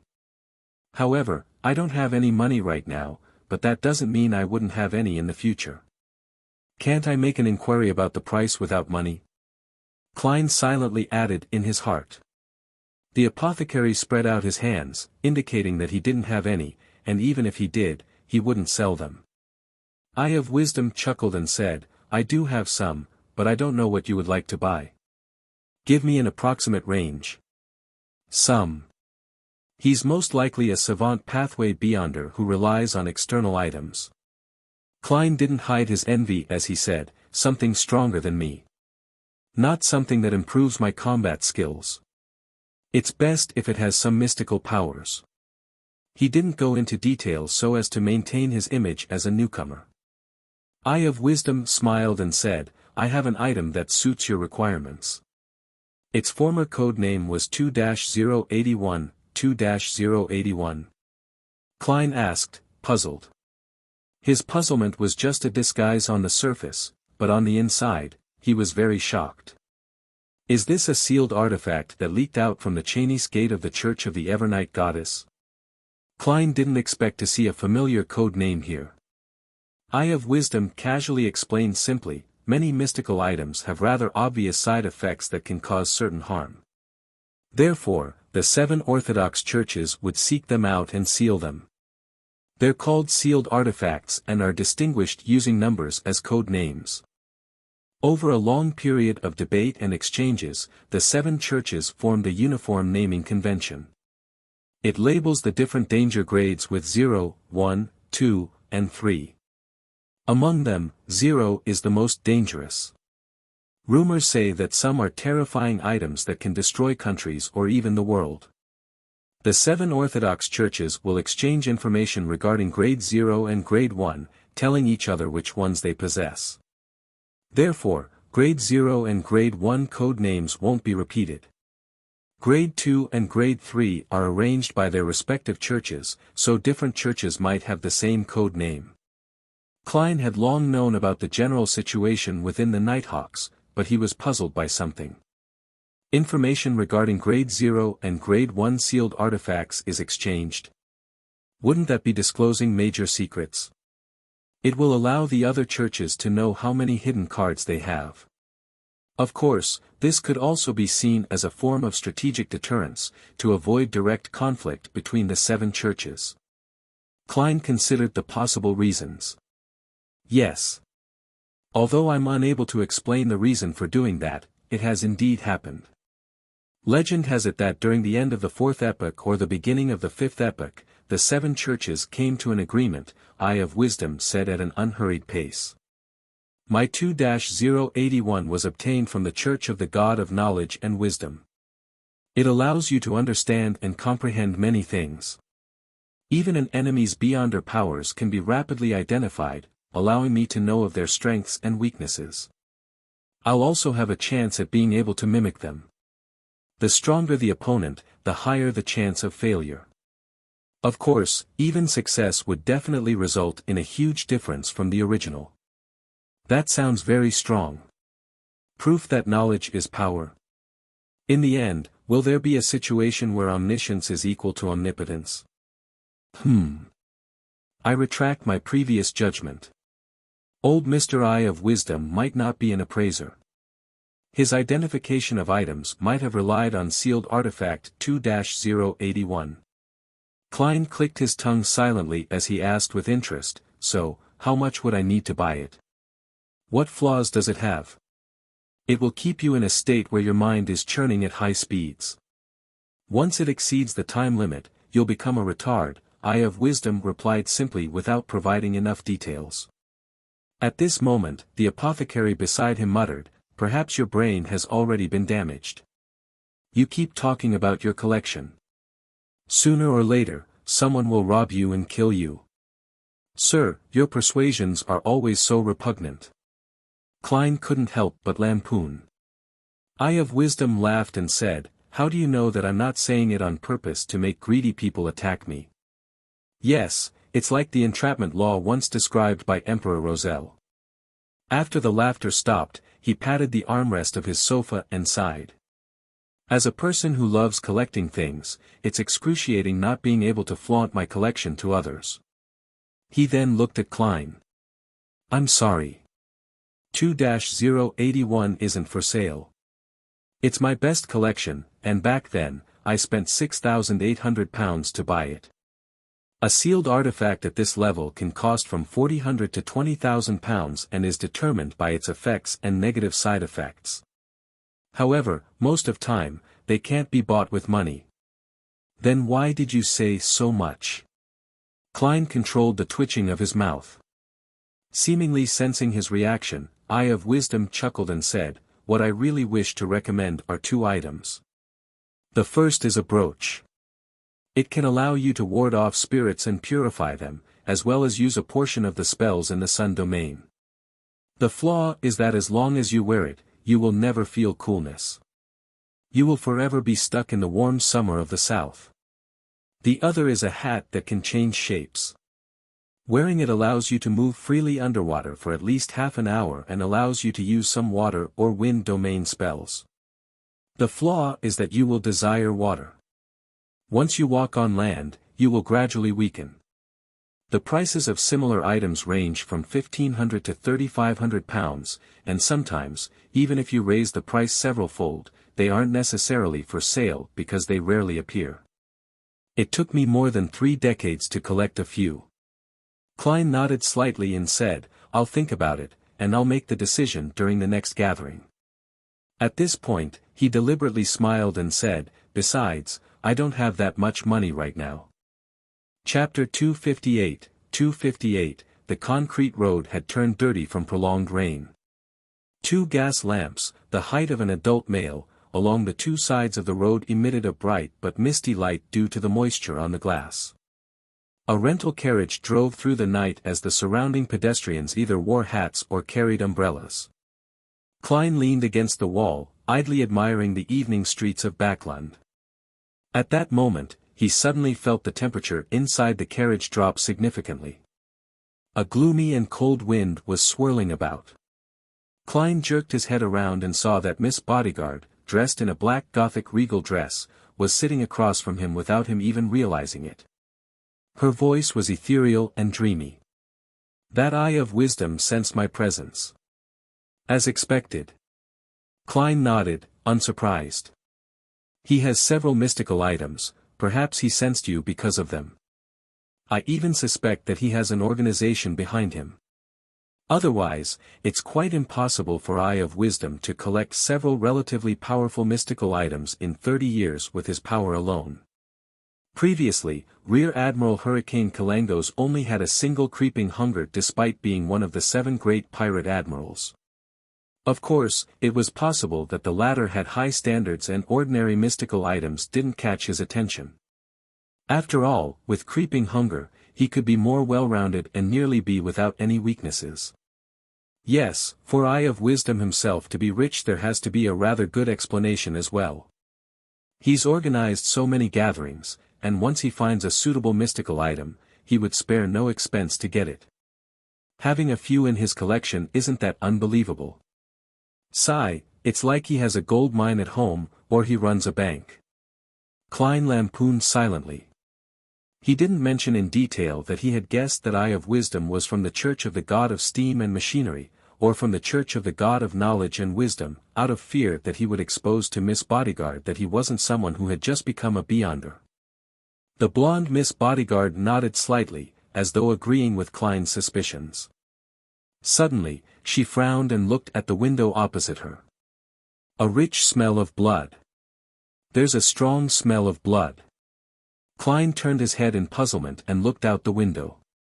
There was a secluded alley in the sparse drizzle. Near the mouth of the alley, a woman wearing a gorgeous dress was on the ground.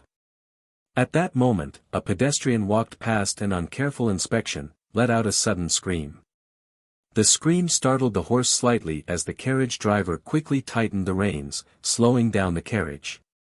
Under the light of the gas lamp, Klein saw the pale face of the woman lying on the ground at the mouth of the alley.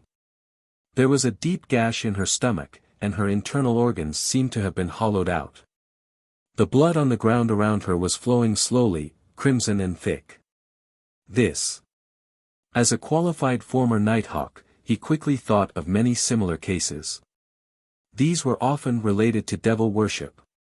And when it came to devil worship, it was almost always tied to ancient organizations. It was the Blood Sanctifice sect that first appeared in the Fourth Epoch. According to the records, this was a loose alliance formed due to the worship of devils. It consisted of several so-called devil clans, such as the Noise, Ariel, and Beria clans. They weren't subordinate to each other. In their bid to proselytize faith in the devil, they committed many murders. Back in Tingen, the accountant for the Nighthawks, Mrs. Oriana, was one such victim who was thankfully saved. Of course, not all similar cases were committed by them. Many people felt that such acts were very cool and began to imitate them. It looks like it was done by the Blood Sanctifice sect, Miss Bodyguard whispered as her figure rapidly turned translucent before vanishing. She didn't care if Klein understood her or comprehended the situation. At that moment, the carriage had already passed the scene of the crime. Klein also noticed that the patrolling police had arrived, so he held back his idea of getting off the carriage to observe and instead, chose to act as an ordinary citizen who was passing by. Yes, citizen Mr. Moriarty, the Blood Sanctifice sect has the criminal pathway, which is also known as the devil pathway. It's said that after sequence 7, the corresponding Beyonder would gradually turn demonic. However, they would only reveal those signs under certain circumstances. Sequence 9 criminals have strong bodies, keen instincts, and a variety of criminal abilities, but their conscience isn't gone yet. Sequence 8, known by its ancient name, Cold-Blooded, has the modern name, Unwinged Angel. It means that from that moment forth, they lose their conscience and revel in evil desires, with bodies that look even more inhuman. They would also obtain some of the magical powers of the devil.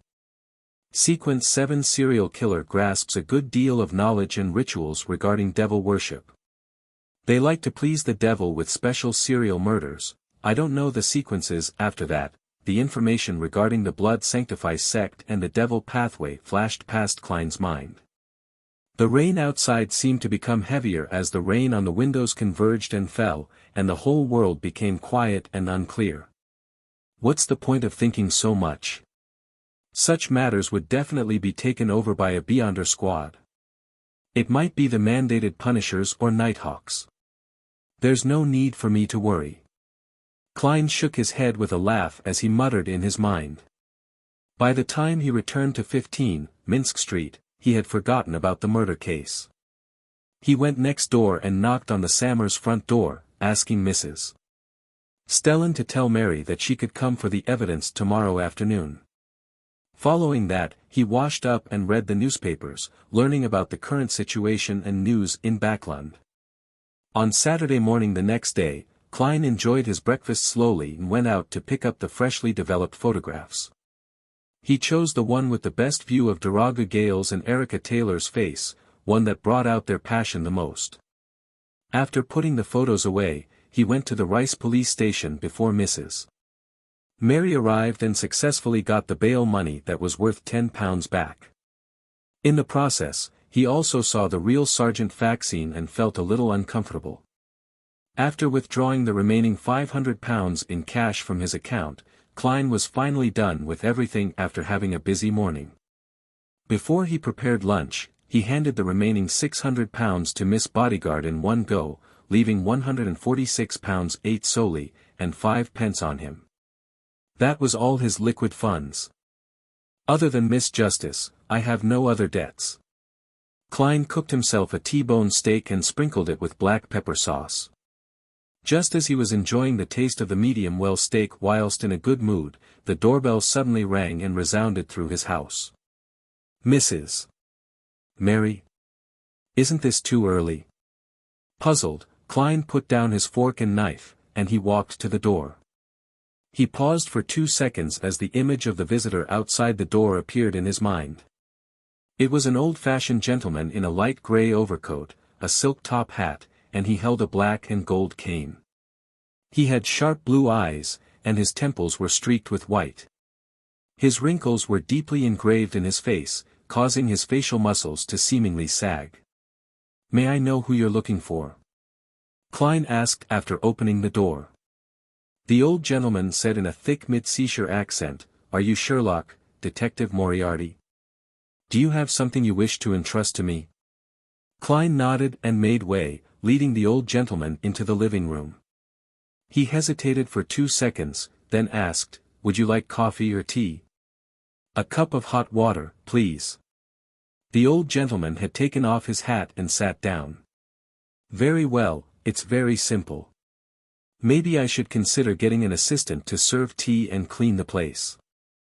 As Klein's mind wandered, he turned to the kitchen and rinsed a glass. After placing the hot water in front of the old gentleman, he walked to the sofa and sat down with his hands folded. How may I address you? Millet Carter, the old gentleman answered simply. Mr. Carter, what would you like to entrust me with? Klein asked directly without bothering to exchange pleasantries. As he spoke, he quietly activated his spirit vision to observe Carter. This old gentleman is in quite good health. There are some problems with the color of the joints of his left leg, probably arthritis. His emotions are mostly blue from calm thinking, with a hint of anxiety. With just a glance, Klein had come to a general conclusion. Millet Carter lifted the white porcelain cup and, while rubbing its surface, said, The thing is, I've bought a house on William Street.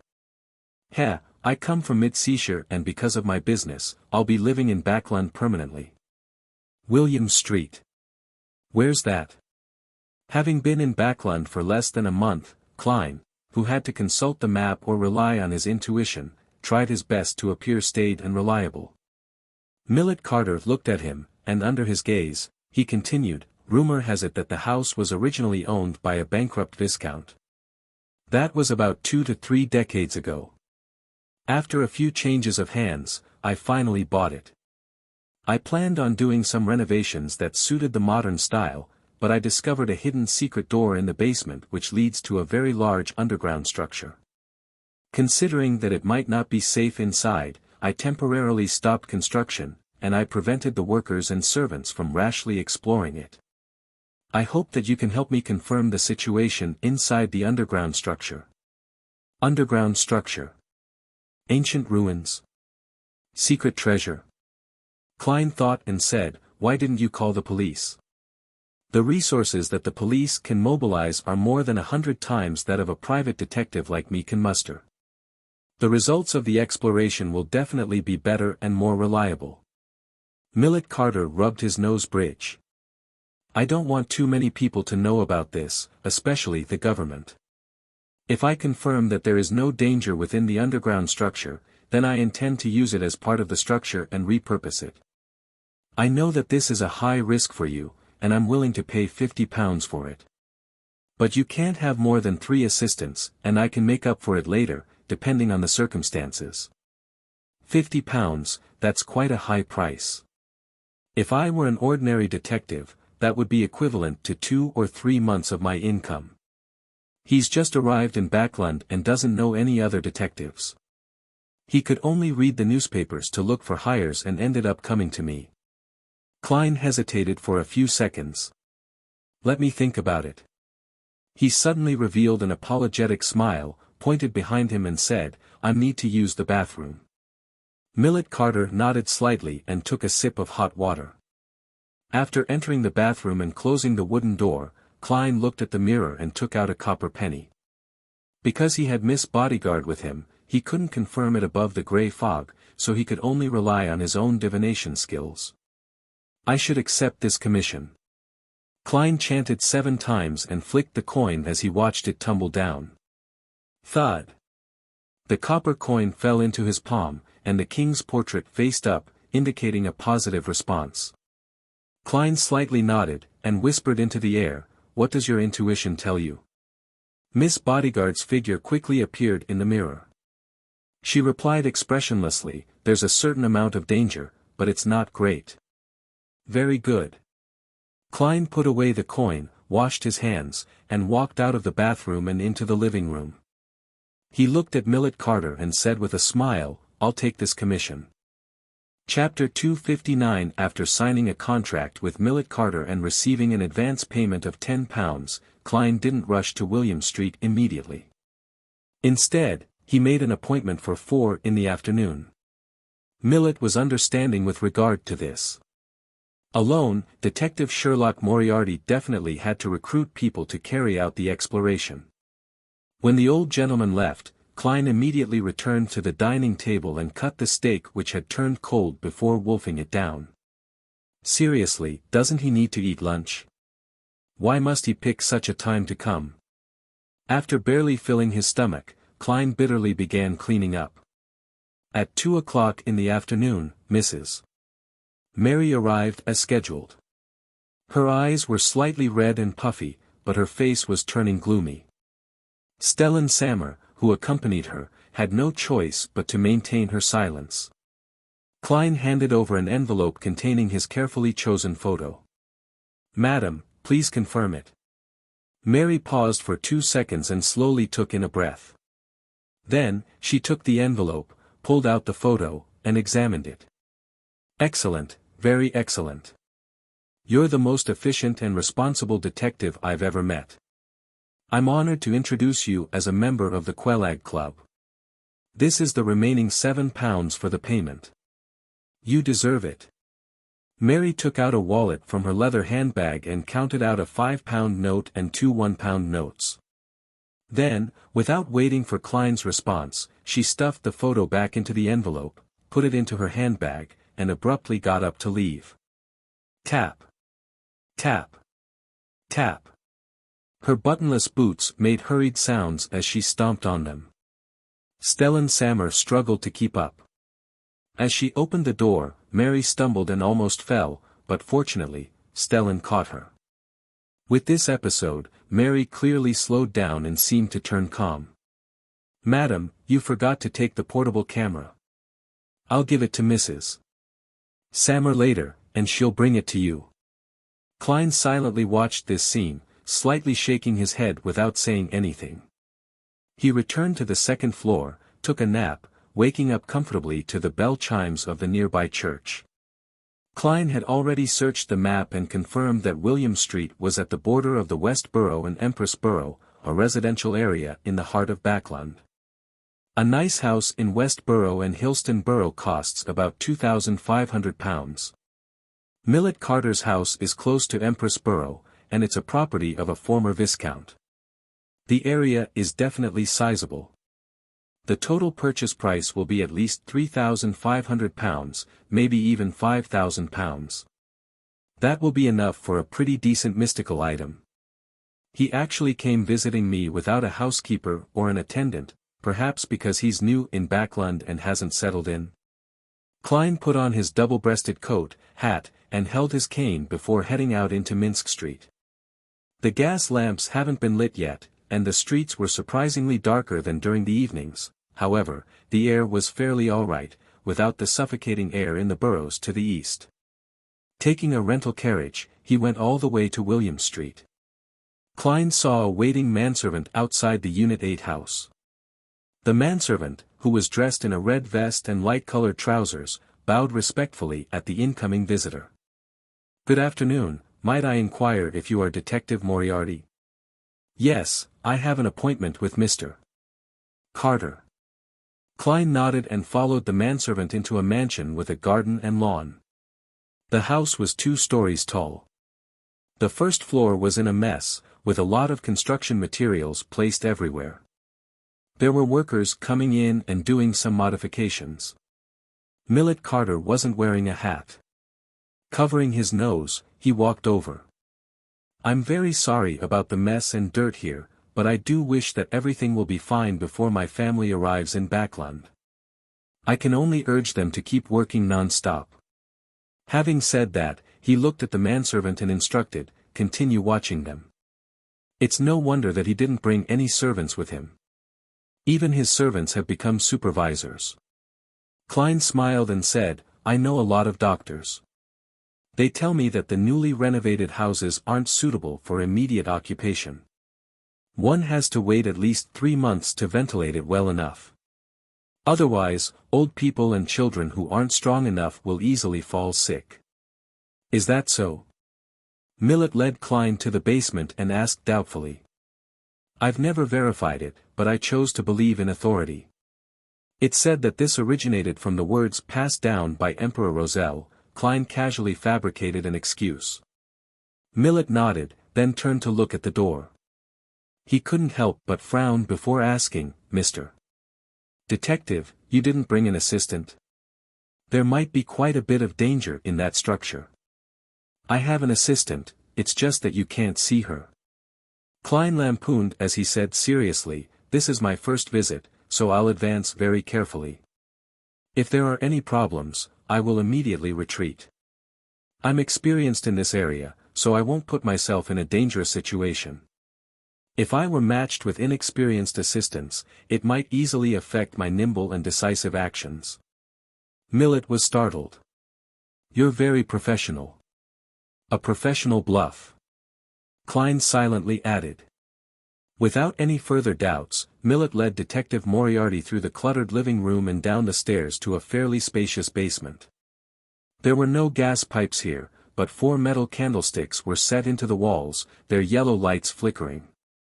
Stepping on the stone pavements on the ground, Klein couldn't help but sigh in reflection. As expected of a noble's property. Even the basement has been nicely decorated. Furthermore, it's almost as big as the living room of my current house. At this moment, Millet pointed ahead and said, "There's a secret door over there. It was discovered by the workers when they were renovating." Klein focused his gaze. With the not very bright candlelight, he saw a gray stone door in the corner. It should have been part of the wall, but it was now exposed. "I'll leave the rest to you. Be safe." The old gentleman, Millet, gave Klein a lighted lantern and cautioned him. "Has this place been ventilated ahead of time?" Klein asked cautiously. Millet shook his head indiscernibly. "It's not particularly stuffy inside, but I didn't let the workers go too far." "All right." Klein checked his belongings, put on a black glove, and, under Millet's gaze, unhurriedly carried the lantern and approached the stone door. He pushed it open with his cane. Amidst the heavy creaking sounds, through the light outside, he saw a deep-colored passageway paved with stone. There were several wooden doors on both sides of the passageway and at the end. They had already begun to rot, but they were still barely usable. Not too ancient. However, the ostentatious style of the door and the depth and thickness of the stone slabs don't match. Did the Viscount's family change it before? Klein quietly activated his spirit vision, gripped his cane, and walked forward, step by step, with the lantern in hand. The light dispersed the darkness, and when he passed by the rooms on either side, he was able to see a somewhat empty scene through the open door, which was likely open due to the exploration from the workers Millet had hired. There was also a long bench and a table that shared the same aesthetic style as the door. There's no sign of spirits flashing. Klein did a brief inspection. Without stopping, he proceeded forward until he came to the end of the hall where a bifold black stone door was. Stretching out his gloved right hand, he half-clamped his cane and slowly pushed against the door. A jarring sound of friction began to reverberate through the air as the stone door slowly cracked open. Spirit light suddenly appeared in Klein's eyes, reflecting an intertwined aura of different colors. His heart tightened as he pushed the door open, before taking a few steps back. The crack in the stone door widened rapidly, and a slimy black creature fell from above. It was a snake with a triangular head and red floral patterns on its head. It straightened its upper body, shot out its tongue, and looked at Klein with cold brown eyes.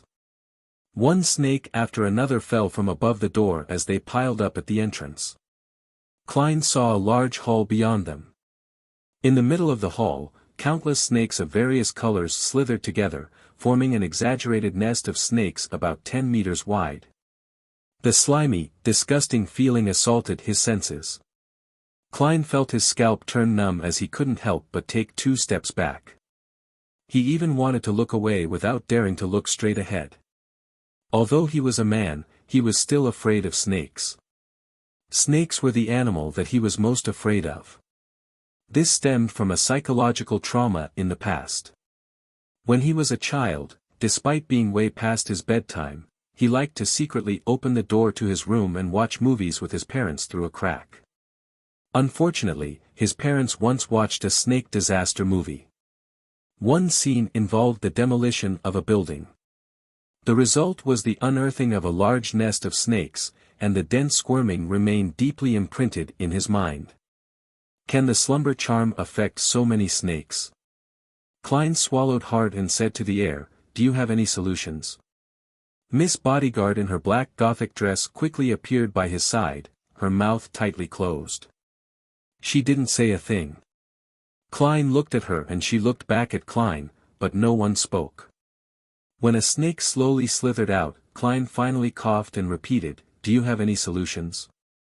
Miss Bodyguard didn't answer. Instead, she floated and suddenly, a cold wind blew in the passageway. Whoosh! The wind howled as it blew into the hall. The temperatures dropped rapidly as it approached the temperatures of the outside world. Whoosh!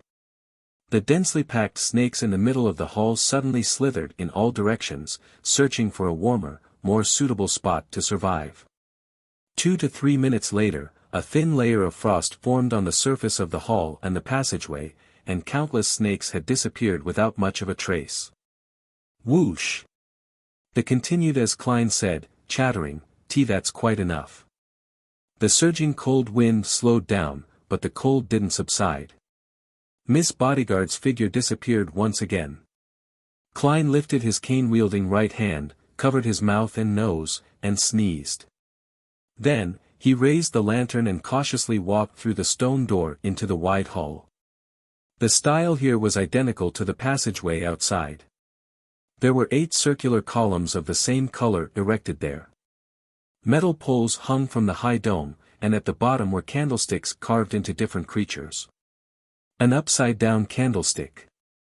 As a university student of the history department, a person who could barely be called an elite in this field, Klein made a preliminary judgment based on this unique arrangement. A structure of the 4th epoch. Chapter 260. The history circles of the northern continent countries all recognized that the fourth epoch was shrouded in thick mystery.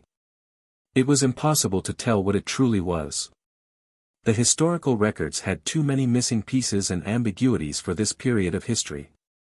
There were too few tombs, ancient cities, and literature that had been unearthed to create an effective confirmation. However, this didn't mean that no one had done the relevant research. Its rarity implied that there were still some relics and information left behind.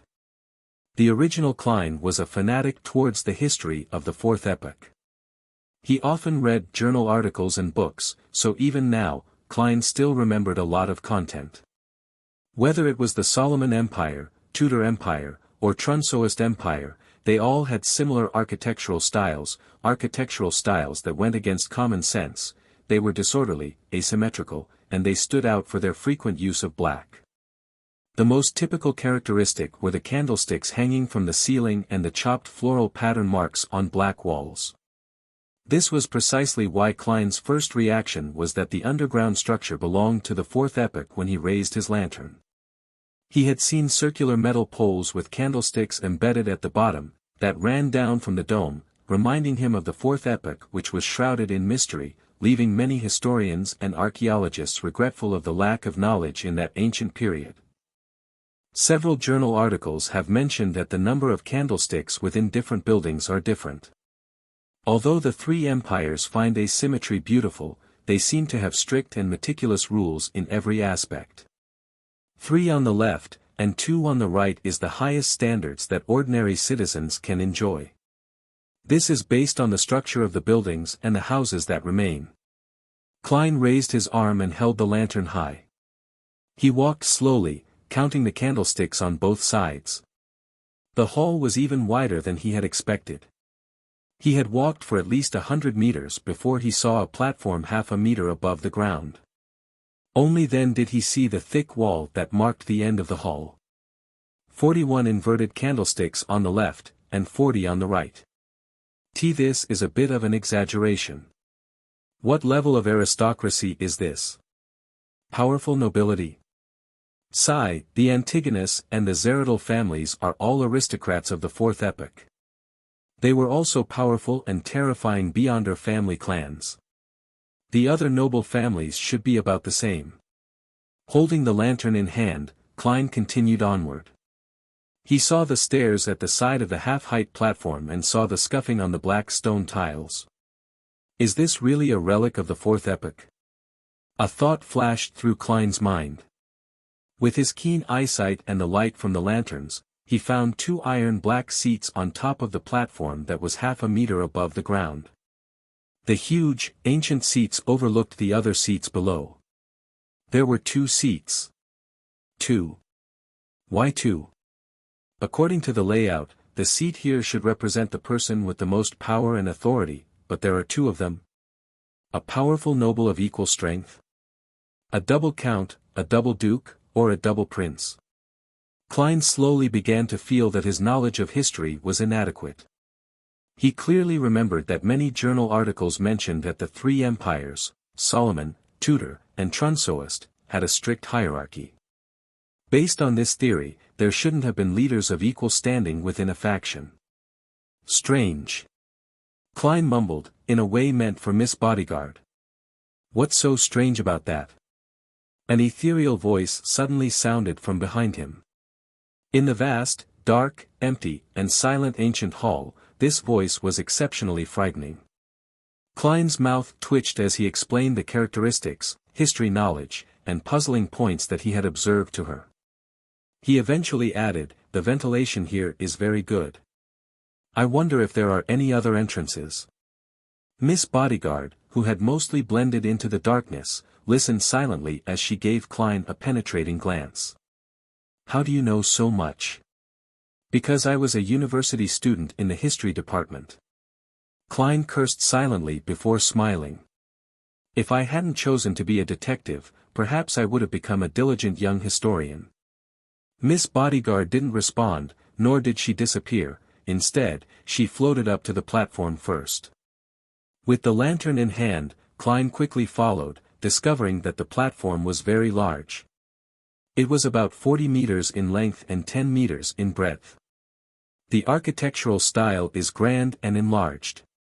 It's also one of the characteristics of the fourth epoch, he said casually as he carefully approached the two huge iron-black chairs. He then raised his lantern and carefully inspected it. It seems to be meant for a 3-meter-tall giant to sit on. There's an emblem on the back of the chair. On this side, it's a black crown. On the other side, it's a hand holding onto a scepter. I wonder what they symbolize on their own. Klein said to himself, not expecting an answer from Miss Bodyguard. However, the lady who was floating suddenly said, "This is the Tudor family's emblem." Huh? Klein looked over in surprise, noticing that Miss Bodyguard was referring to the hand holding the scepter. Tudor family? Is this a relic of the fourth epoch's Tudor dynasty? Which royal family member owned this palace?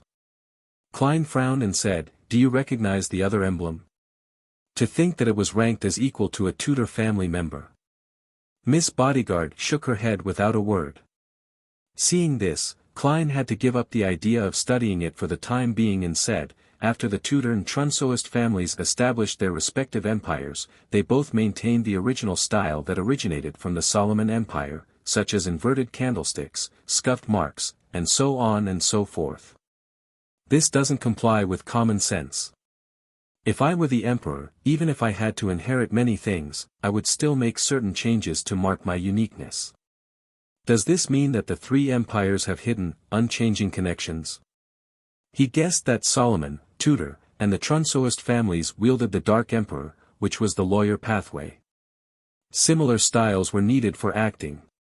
Miss Bodyguard remained silent for a few seconds before saying a few words. Only an emperor can be called an emperor. Is this a confirmation of my idea? Klein didn't ask any more questions. With the lantern in hand, he circled the two huge iron-black chairs, but he didn't discover anything else. Let's take a look ahead, Klein suggested.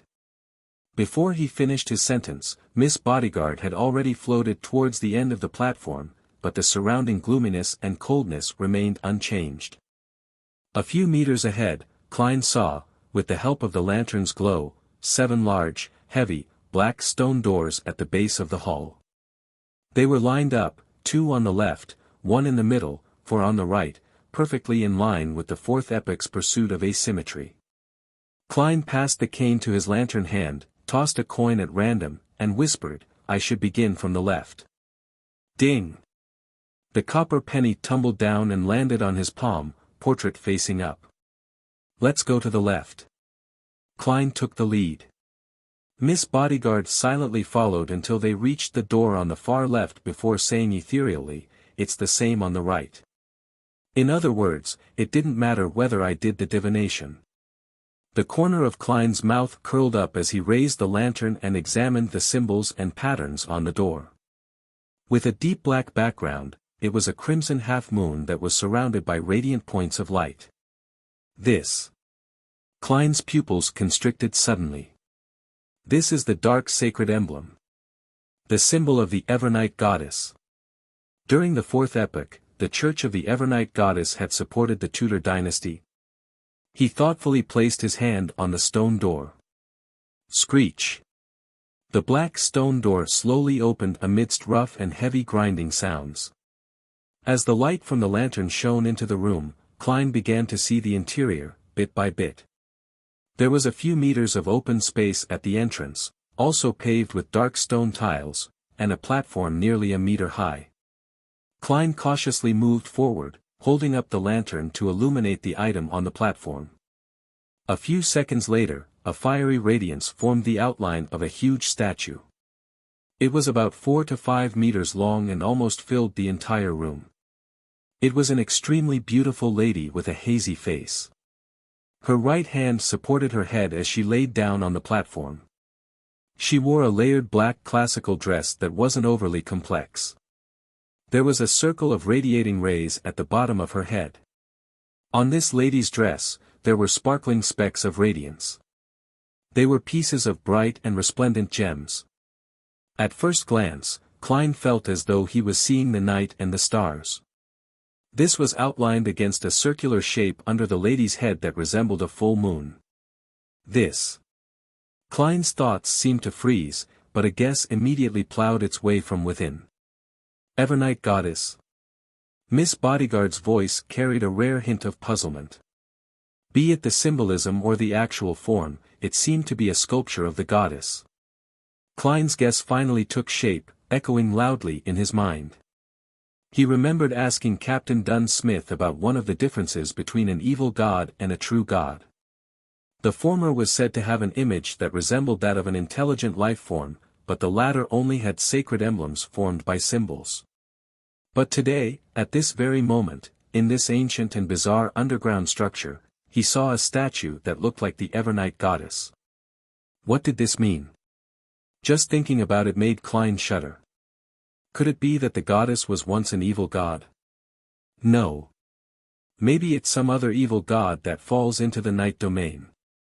However, the dark sacred emblem by the door is no different from the one that is being used presently, or perhaps, having the image of an intelligent being isn't a standard method to distinguish between true gods and evil gods.